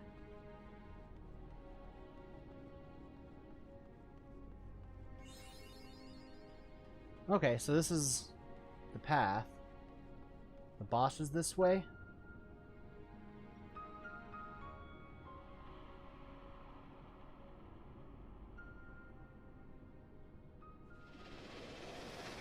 Oh, there's something here. Whatever that is, what the fuck?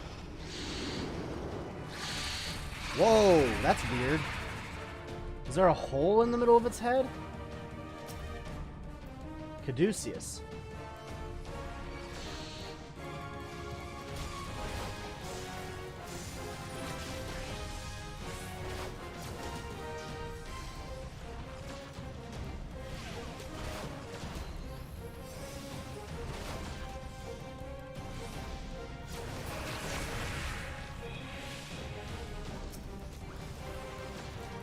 Wait, I thought it was at 0.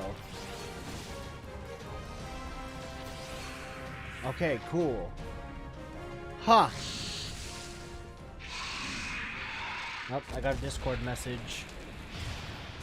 Or tag. Duty complete. Cool.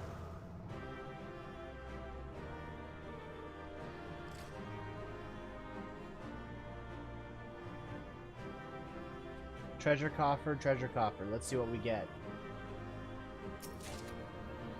Whoa!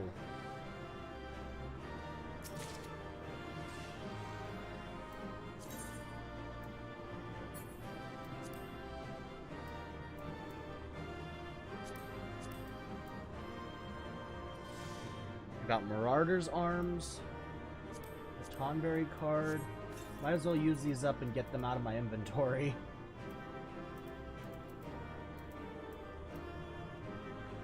Ethereal Elm Crook. Am I out of space in my, what's it called? My armory chest? For my weapons, yes.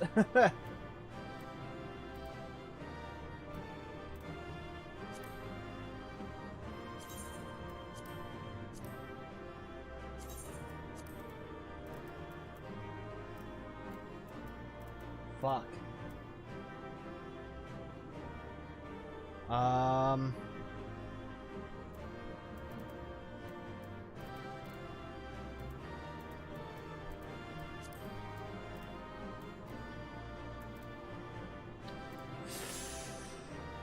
All right.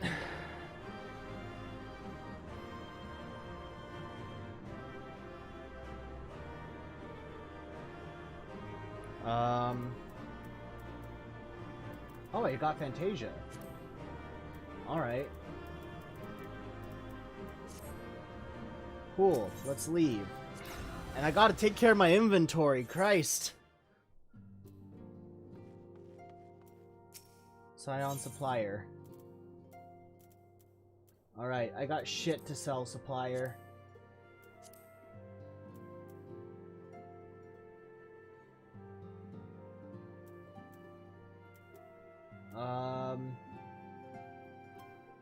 Marauder's Arms. Why is it pink?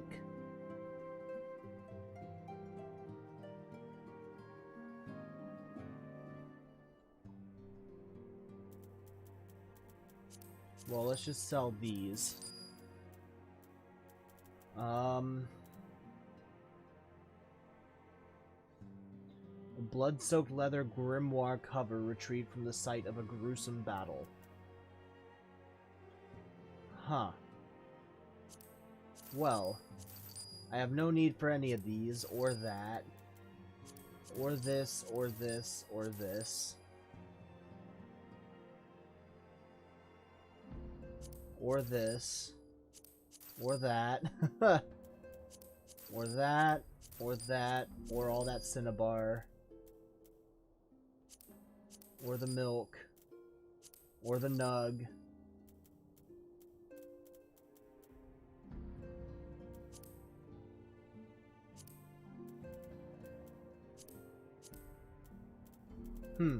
What else do I not need? Filtered water. Yeah, I don't need that. Or this high quality Cinnabar, or this sandworm shit, or this fleece, or this hide, or this sinew.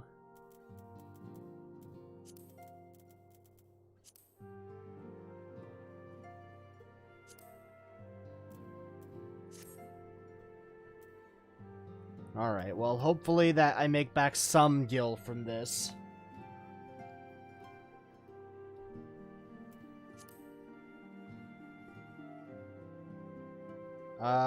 Let's go through this next one then.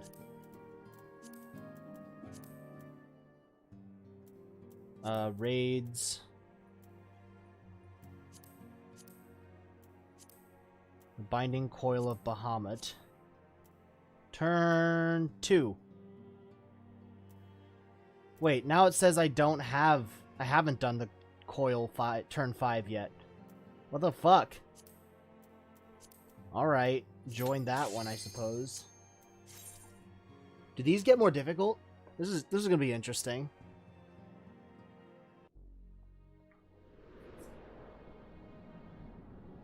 Ooh, this place looks cool. Imperial Exploratory Site, 912 yalms. Is that how deep we are?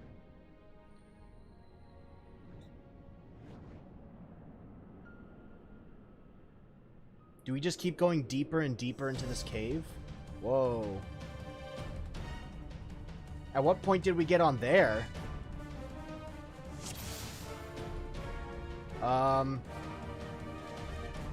Whoa. Okay, I am going to keep this open.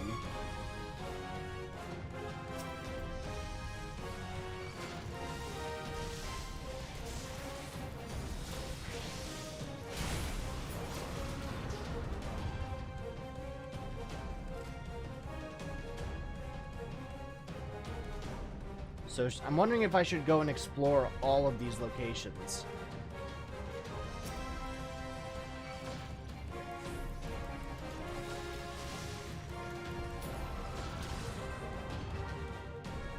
Let's go this way to Sector 3 because I haven't been there. Let's take these in order.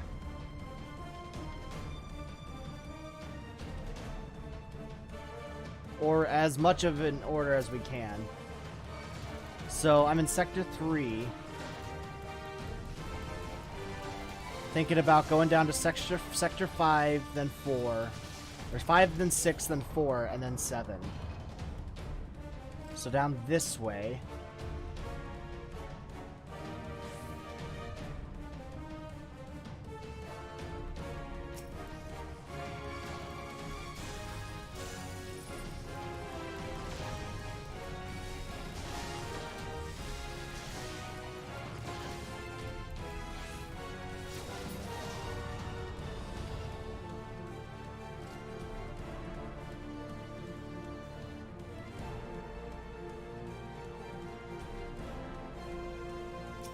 That's a big boy.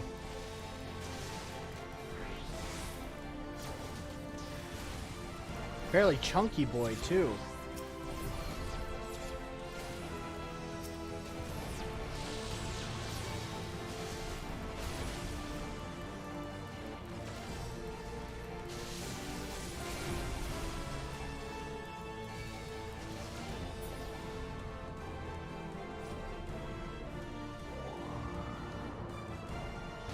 Okay. Wait, was that the end of the dungeon? What? Okay, no. I'm gonna explore more of this place.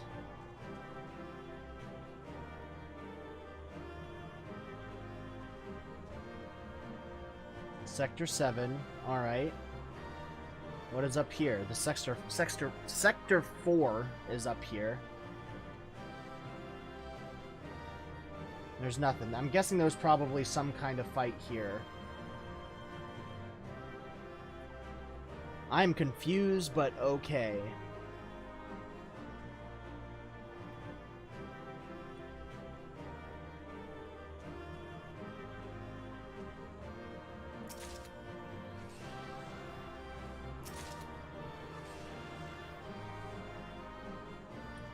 Getting a shitload of gear I can't use. Let's go. How the fuck do I get out of here? Oh, do I just go further down? Okay. So each of these places is a lift. I did not catch that last time. So let's head further down then.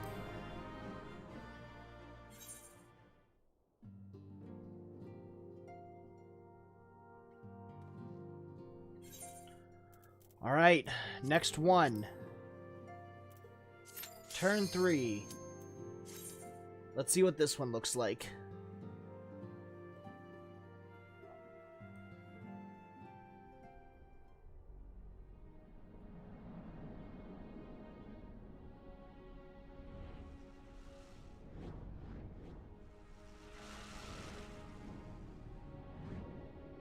Engine room, 1,233 yalms.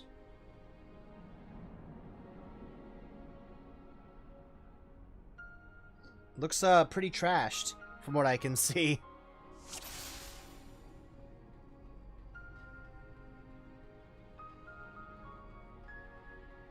All these places are so unique. Alright, what's over here?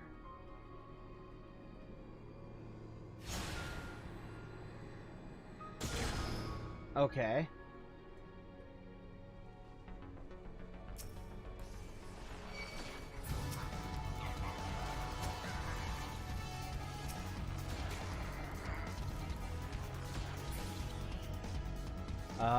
This one is on, and that one is on. Maybe this one?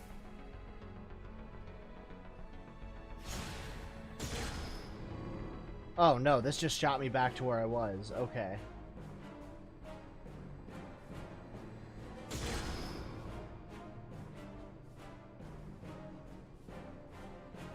So let's go to this one.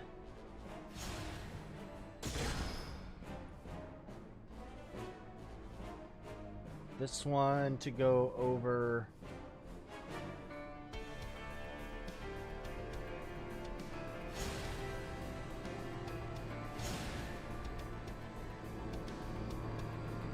Okay, how about this one?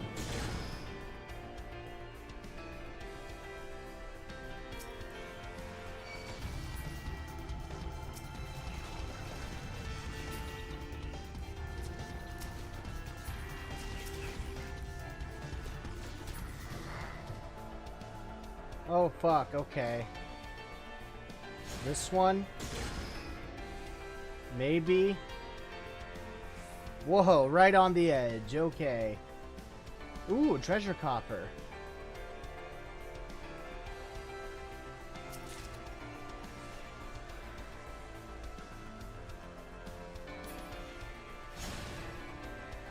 Over here?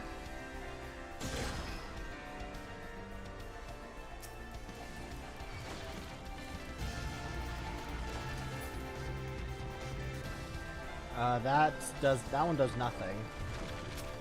Silent terminal.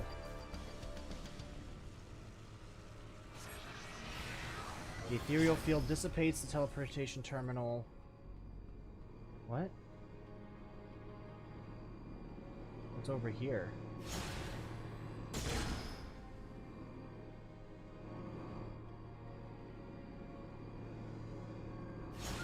I don't know where I'm supposed to go.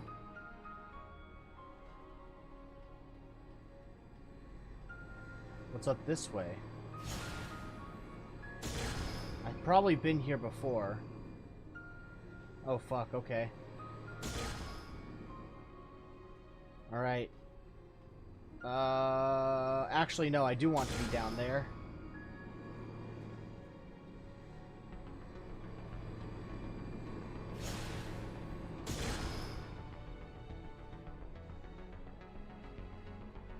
Do I just hop down this way? So I want to go down there.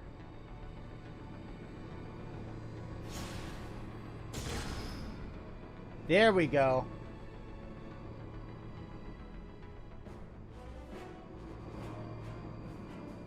This way? No. Fuck! The other one.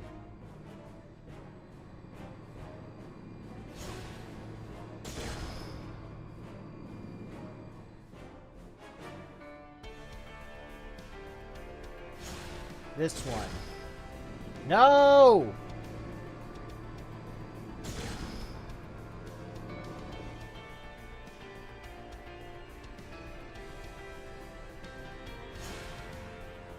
That one. There we go.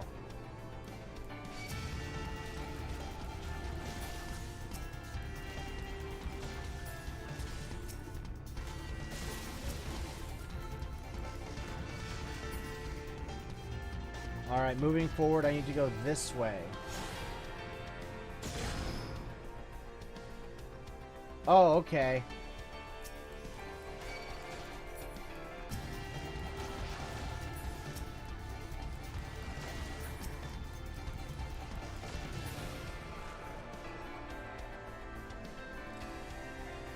This way?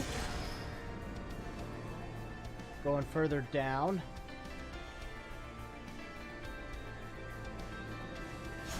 This way.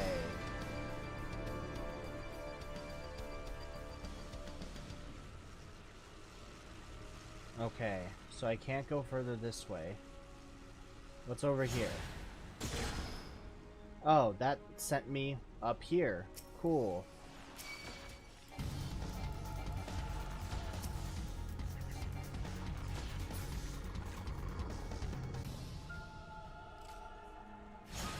Down this way, possibly?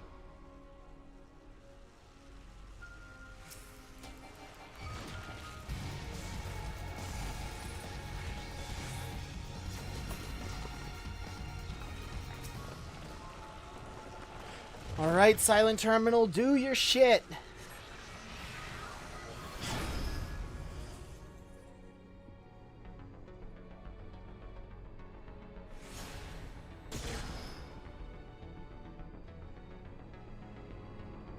Alright.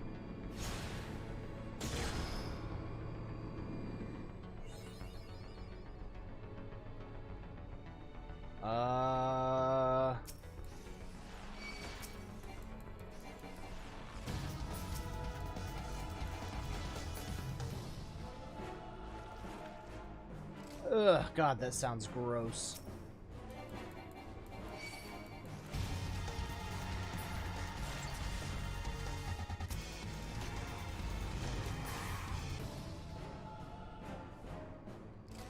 Alright, where to next? Over here. It seems like.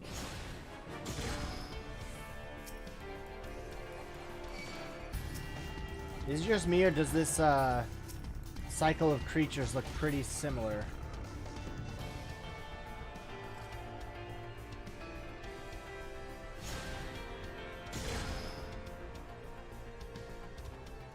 Level down.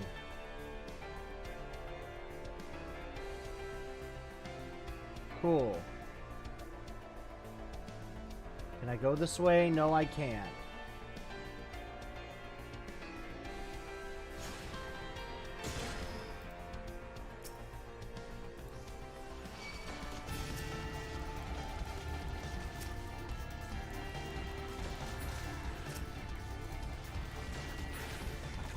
Alright.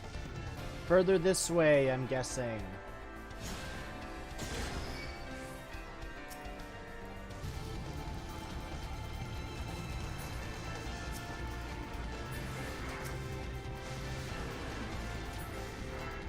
Coolio.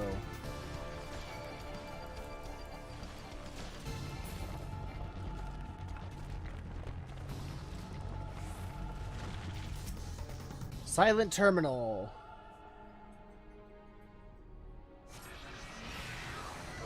Duty complete. That's it? Alright, that's weird.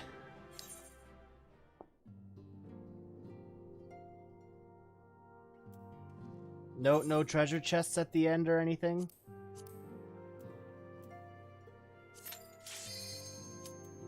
Let's keep going.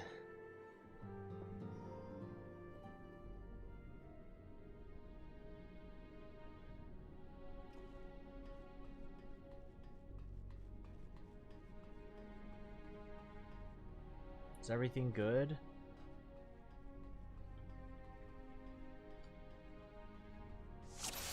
Okay.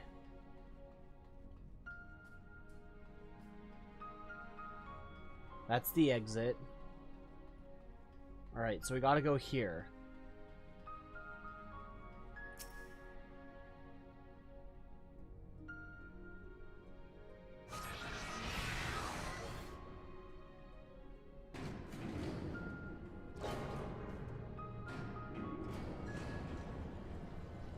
$1,524, y'all. Whoa.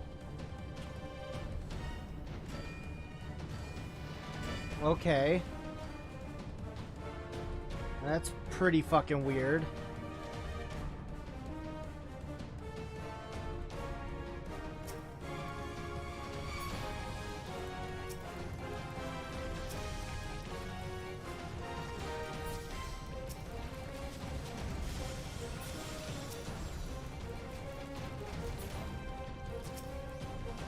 Okay.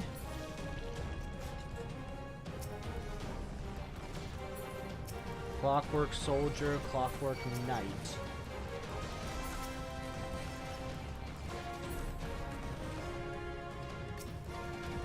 Clockwork Dreadnought.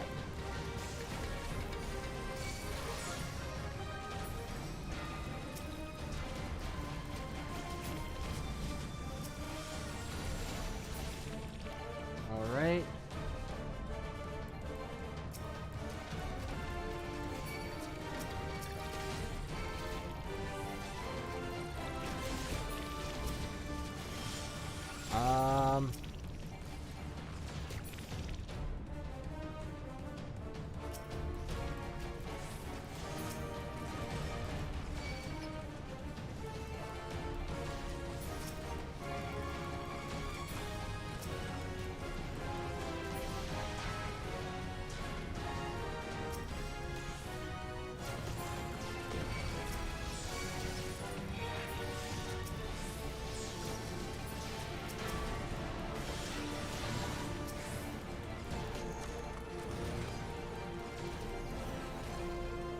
Okay, cool.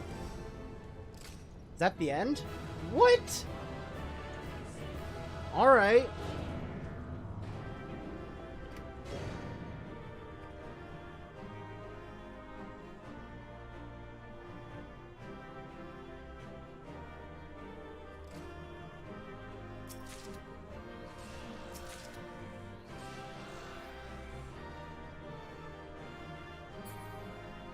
The silent terminal? Leave duty, yes. Huh.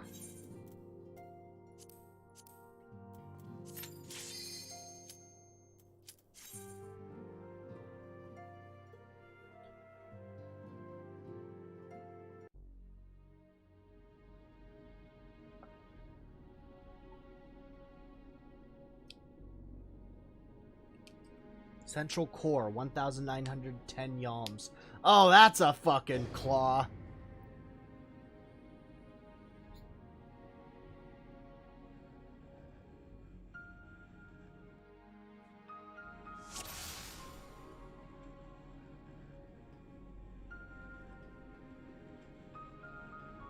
I hate how tilted this is.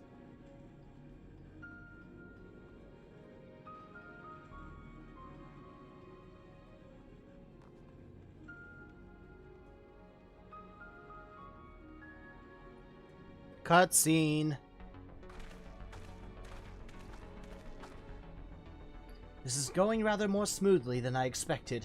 It is indeed convenient to have a hero on hand. Gods, that the cavern should open up again, even at this depth. Ha! This resembles a finger. Maybe it's because it is. And so it should. This is Bahamut's hand. As with the wings, it seems to be frozen, and for that I count my blessings. But again, I find myself wondering, how is it able to retain physical form? I had assumed that Bahamut's reversion to ether was the cause of the widespread changes to the realm. But if he is still here, then that theory no longer holds. What was it then that brought about the realm's sudden regeneration? There's still so much we don't know about Cartano. I haven't the slightest inkling how deep these caverns run, but we must continue.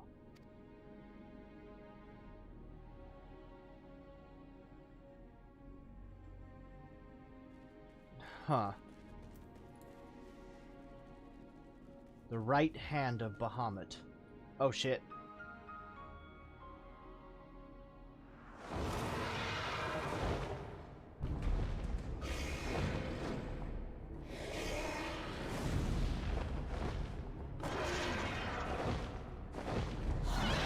That thing has a collar on. Why? Twintania.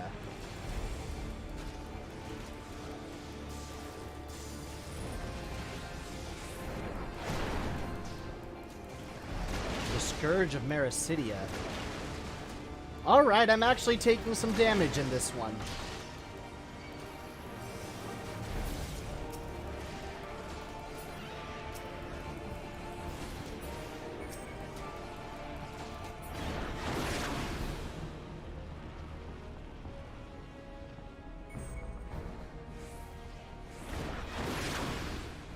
Whoa!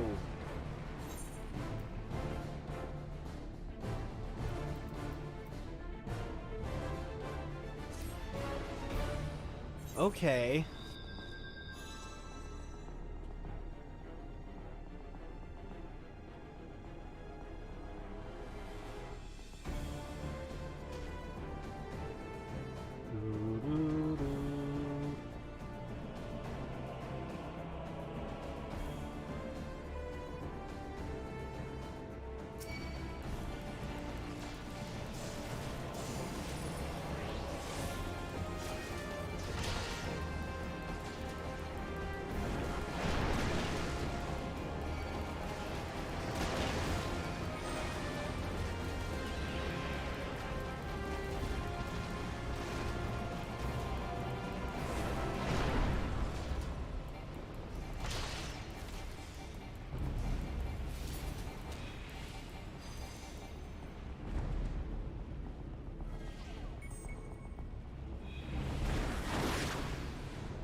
Where are you?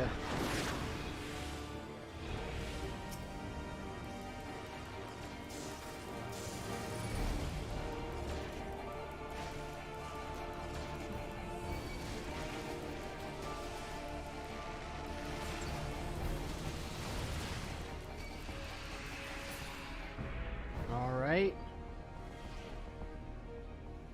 I don't know what this is, but I'm not... Maybe it gives me a buff of some kind?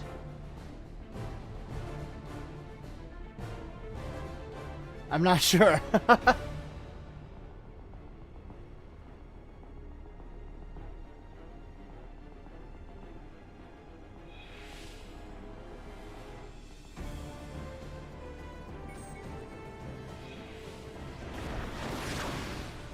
Whew!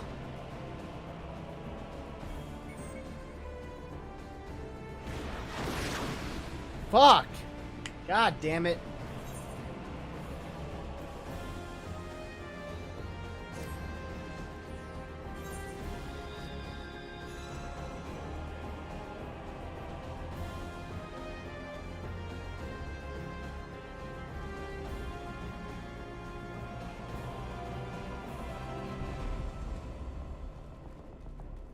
This is pretty difficult, I'm guessing, to solo queue, because this is kind of ridiculous.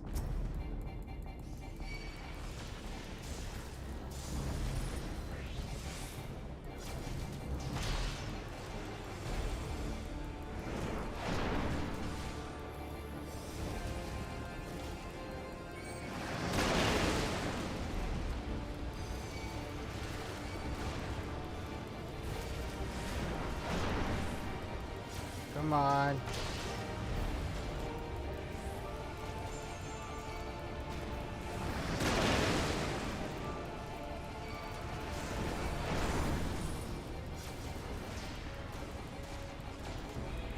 Okay, so that's how you do it. You can't kill off their...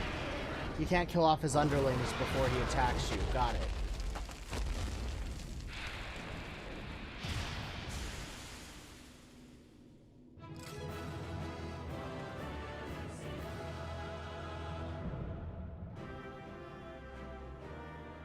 The Binding Coil of Bahamut complete.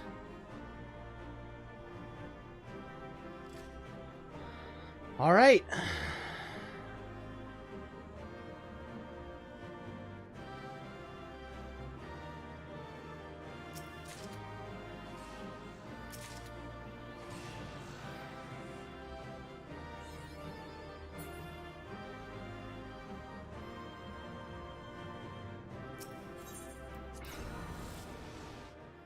Do I unlock the new ones right after? Oh, whoa.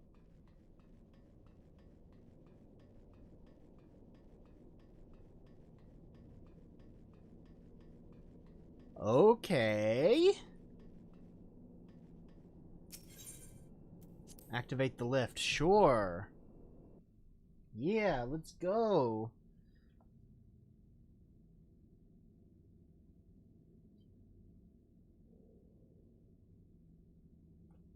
This contraption, is it used to control the saturation of ether?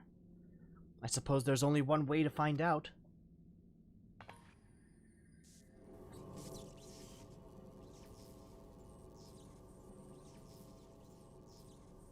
The dragon you vanquished earlier.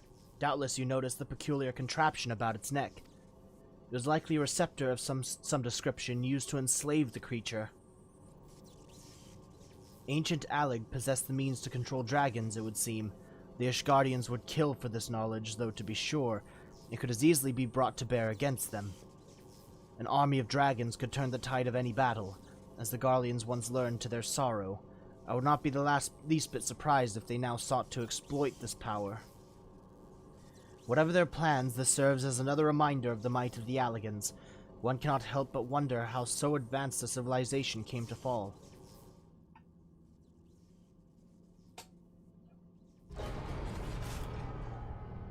Well, that don't sound too good.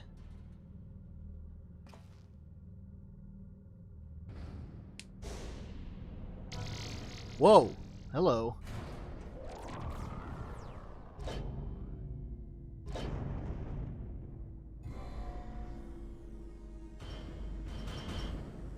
Holy shit. Alright, I guess we're not going out anymore.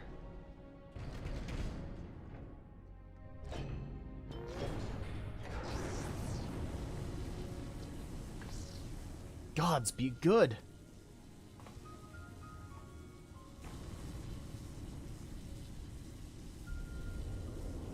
Whoa! Whoa, whoa, that's disembodied. This is Bahamut's head.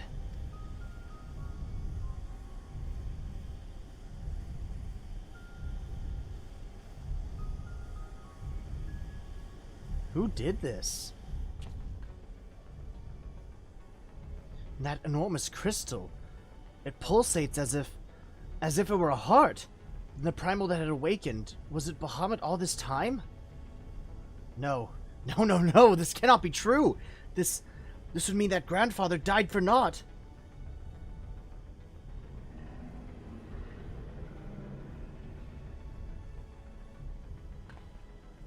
Confound it. We do not know enough to strike at it now. We must withdraw. How do you propose we do that? Who? Who is that? No, it can't be.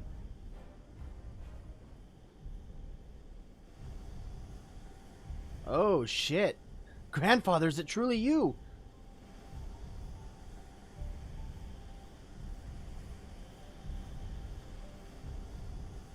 Excuse me? I can't hear you, sir. Oh, there's someone else.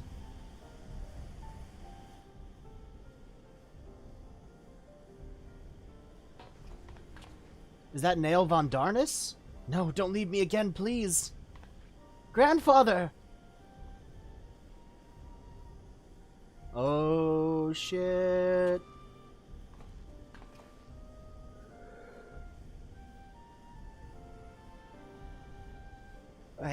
I know. We can do no more for now.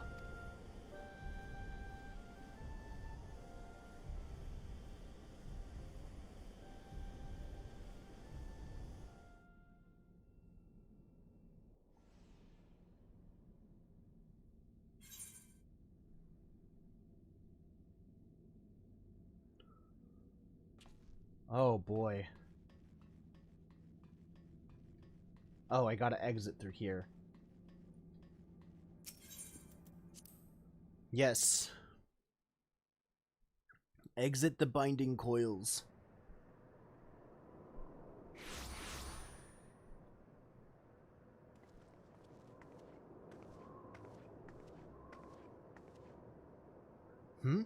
But this looks like... How did we come to be in northern Thanalan of all places? But such details matter little. Grandfather's alive, Ira! Bahamut did not defeat him! But why won't he return to us? I don't understand. This expedition has yielded more questions than it did answers. At any rate, we would both be better for a rest. Let us return to the Waking Sands and reflect upon what we have seen. Thank you, Ira. Without you, none of this would have been possible. Alright. I guess that's where we'll go as well. Because that's probably where we'll, unlock this next thing.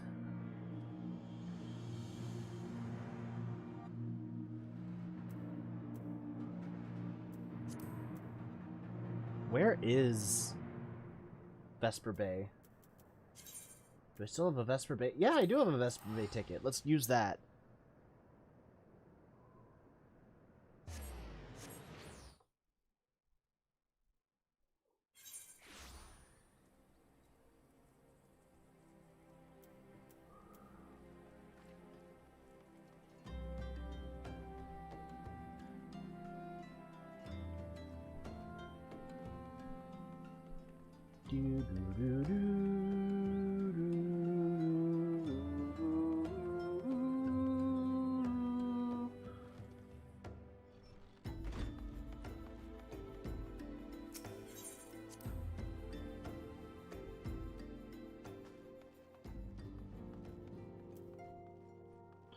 Okay, there's another Urianger. Give me. Give me.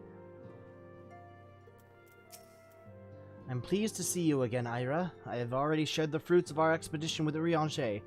Let us together ponder their implications. Alizé's pledge. Urianger would speak with you regarding your experience inside the binding coil.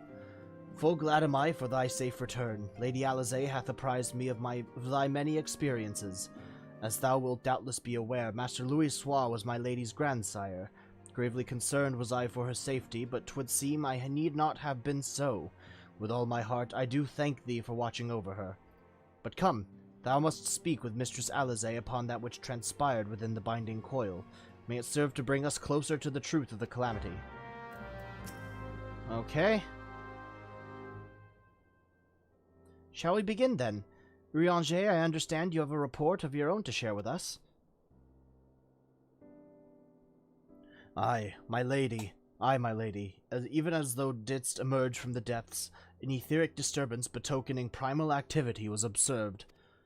In Mordona it was marked first. By comparison of time and magnitude, we have since deduced its origin, the Cartano Flats. Strange, there have been no reports of primal activity in that region. It could only have been Bahamut. That would certainly explain how we came to be in northern Thanalin.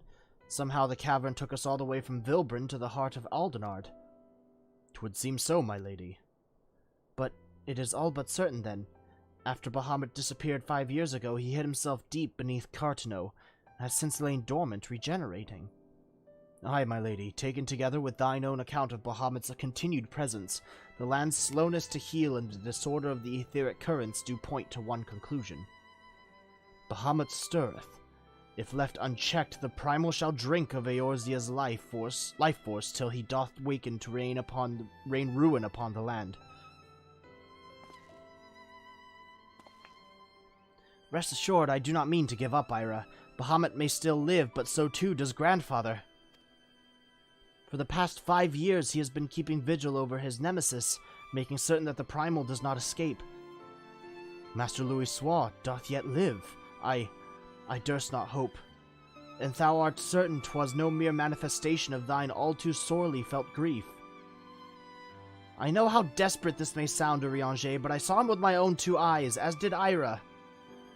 But he vanished deeper into the labyrinth before we had a chance to speak. 2 more like fragments of Dalamud pierced the earth when the lesser moon fell. One we have seen. If we can but find the other 2, I am certain that we will find Grandfather as well. If thou so believest, my lady, then I too shall have faith. If it please you, I shall notify the Grand Companies of this development. All Eorzea must stand united if we are to avert a repeat of the calamity. That will not be necessary, Urianger. Being the great consolator that he is, Alphno will seek to unite Eorzea of his own accord. If rumors are true, that endeavor is already well underway. So let us leave the diplomacy to the diplomat while we continue our investigation on Bahamut. I swear to you, no matter what it takes, we will find my grandfather and uncover the whole truth of the calamity. Ira, you have heard me swear to do these things, but without your strength, I cannot hope to make good on my word. The danger to Eorzea is not past. For the sake of all who abide here, I pray that you will ever be our sword in the darkness.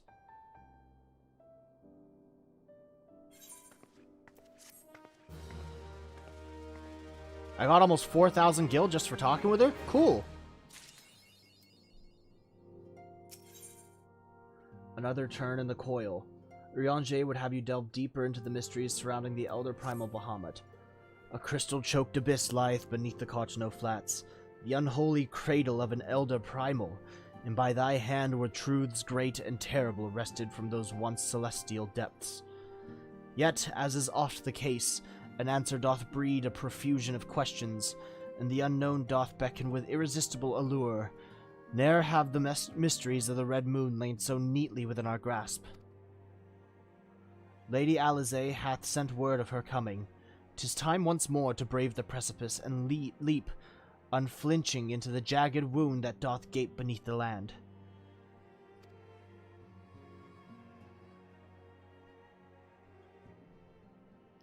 Mine apologies.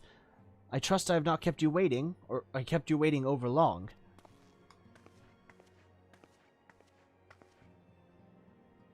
Ira, I am both delighted and reassured to have you at my side once more. I would not waste your time with trivialities. Let us proceed directly to the discussion of that which we have learned, and that which we hope to learn anon. Initially, it was evidence of a new primal that led us to delve into the cavern beneath Castrum Oxidans, and explore the subterranean scars left after the fall of Dalamud. As you will well recall, what we found was a vast, largely intact fragment of the fallen satellite, and within the depths of that structure we discovered not the new primal we had expected, but the broken form of Bahamut himself.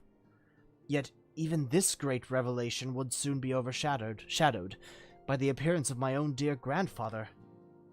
I have since shared our sundry findings with Rambrose, preeminent scholar of the Sons of St. Koinek, and he, in turn, did kindly furnish me with his theory concerning the Elder Primal's Allegan prison. 'Twould seem that Dalamud was constructed to gather unto itself the rays of the sun, and thence channel this radiant bounty unto the Crystal Tower. The ancients saw great potential in Bahamut's capacity to manipulate energies of otherwise unmanageable magnitude. 'Twas for this reason that they did bind him within the Red Moon to serve as its living core. Do you remember the sight that greeted us at the culmination of our journey? The colossal devices that surrounded and seemed to cradle the incomplete form of the Elder Primal? From the information provided to us by the Sons of St. Koinek, we have learned that these contraptions were termed internment hulks, and that each bore the designation Ragnarok class. The purpose of these hulks is believed to be twofold. First, they are meant to act as binding coils, rendering Bahamut incapable of escape, and second, they are meant to feed him. Perversely, the selfsame energy which prevents him from moving also serves to sustain his corporeal manifestation. Bahamut is permitted neither to die nor to truly live. He merely is allowed to be. For century upon century was the Elder Primal thus imprisoned, bound about in fetters so subtle in their working, and yet so adamant, that though his cell may be destroyed, Bahamut lieth yet at the mercy of his long-departed captors. It has long been held that the Primals require the prayers of their faithful followers to exist, yet none alive worship Bahamut. Could it be, then, that the Allegans have found a way to simulate prayer itself? It seems the only logical explanation. I would postulate, therefore, that the regenerative mechanisms in question also supply something akin to the power of prayer. Consequently, if all of the internment hulks were to be rendered inactive, Bahamut should dissolve into the ether. Upon the evidence of thy previous foray, we determined that the Elder Primal is sustained by 3 such binding coils. Thus did we commence to scour the realm, and found in the Twelveswood as an as yet unexplored fragment of the Lesser Moon bearing a most familiar etheric signature. And after conducting preliminary investigation, we believe we have discovered a point from which this North Shroud fragment and the second of the internment hulks can be entered. As Eorzea's sword in the darkness, I would have you once more lead the charge. I will, of course, be there at your side. Once you have made your preparations, head to Falgord Float and make yourself known to my assistant, Serpent Lieutenant Anael. The fallen fragment is not far from the settlement, and her position provides a convenient rendezvous point. Cool. I will break these Allegan fetters, for they bind my grandfather as surely as they bind Bahamut. Alright, what an interesting turn of events in this story. Oh shit, I got 9+ notifications on Discord. Who the Oh, Frems.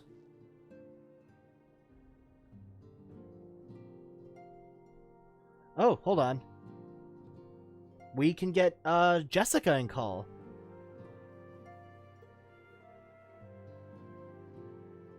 Hey Jessica, I'm streaming right now. Huh? I'm streaming right now. Oh, okay. What's up? Oh, not much. Let me get my headset. Okay. Because right now you're just not on my headset. I'm playing Final Fantasy XIV if you want to join in. 1 second. I can't quite hear you. Okay.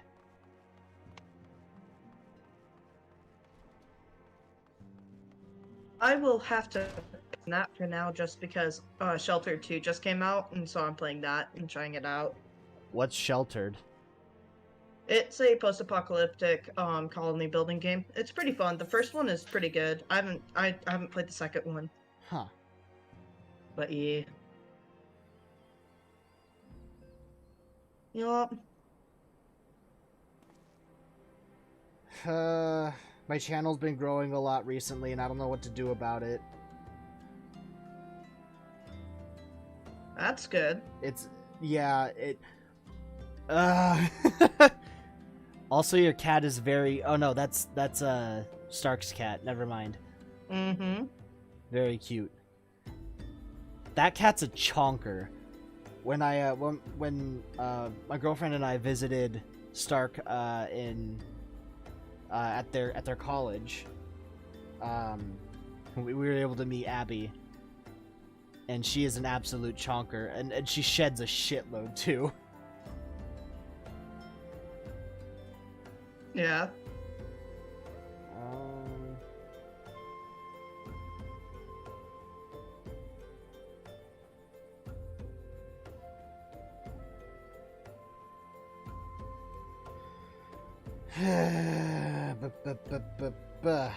All right.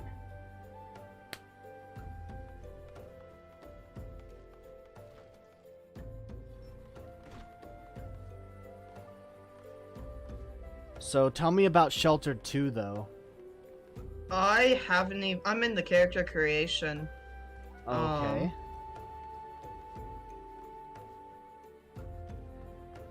Alright, what's Sheltered 1 about, then? So you play as a family, and you have a bunker, and you have to go out and collect supplies, and explore to get, stuff to, you know, survive and build. Mm-hmm. This one seems to have factions, because it had you create, like, a faction flag and everything, and I made mine, something lesbians. Okay.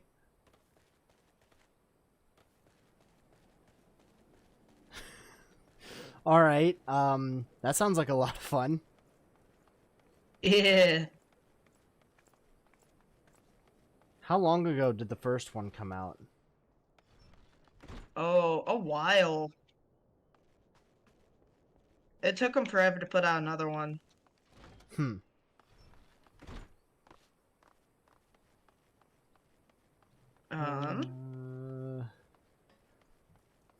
Dude, I can't believe we were able to get Donovan to start playing Final Fantasy XIV.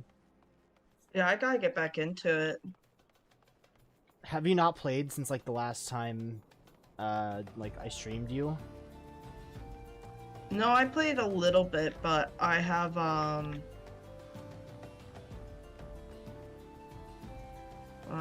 second. I'm trying to pick my traits, and so I have to, like, read them, but I don't know what any of them are.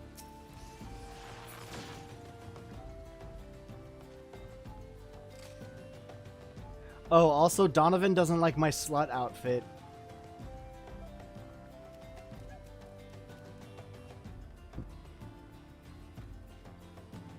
Hello? Oh, you're reading. Sorry. Yeah. Oh, it's, Alliance of the Lesbians. Okay. You must be a lesbian to join. Yes.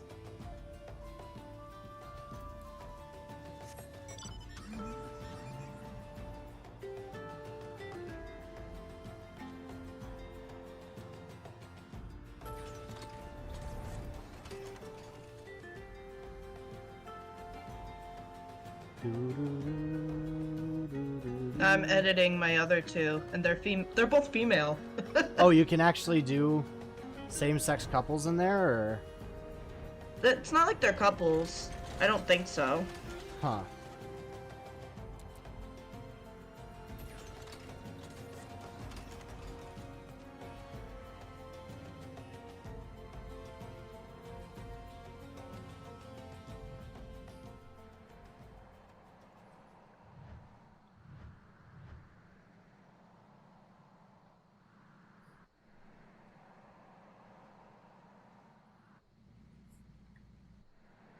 Okay, so that's what that does.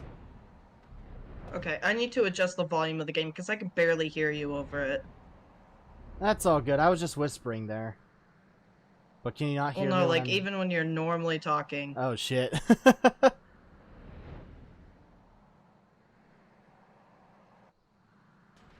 I don't know what to do now. I've been doing, like, the same shit for, well, not the same shit, but I've been grinding at this one thing for a while now.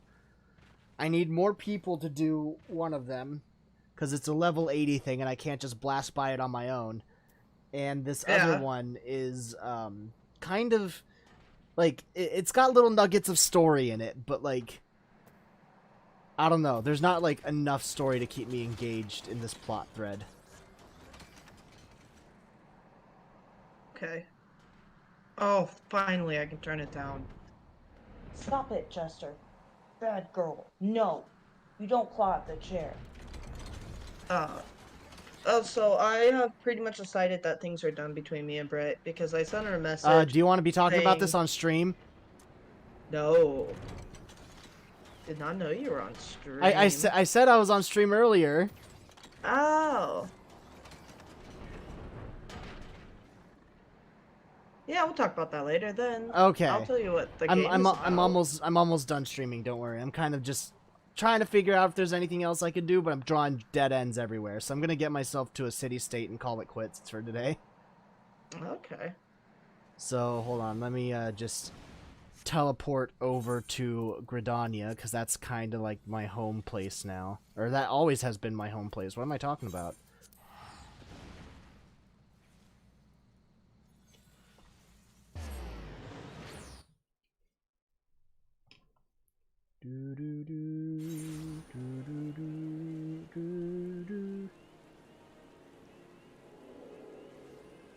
Alright, I guess this is it for the stream today. Thank you guys for watching, and I hope you all have a good rest of your day, rest of the week, rest of the month, rest of the year, and of course a wonderfully great rest of your life.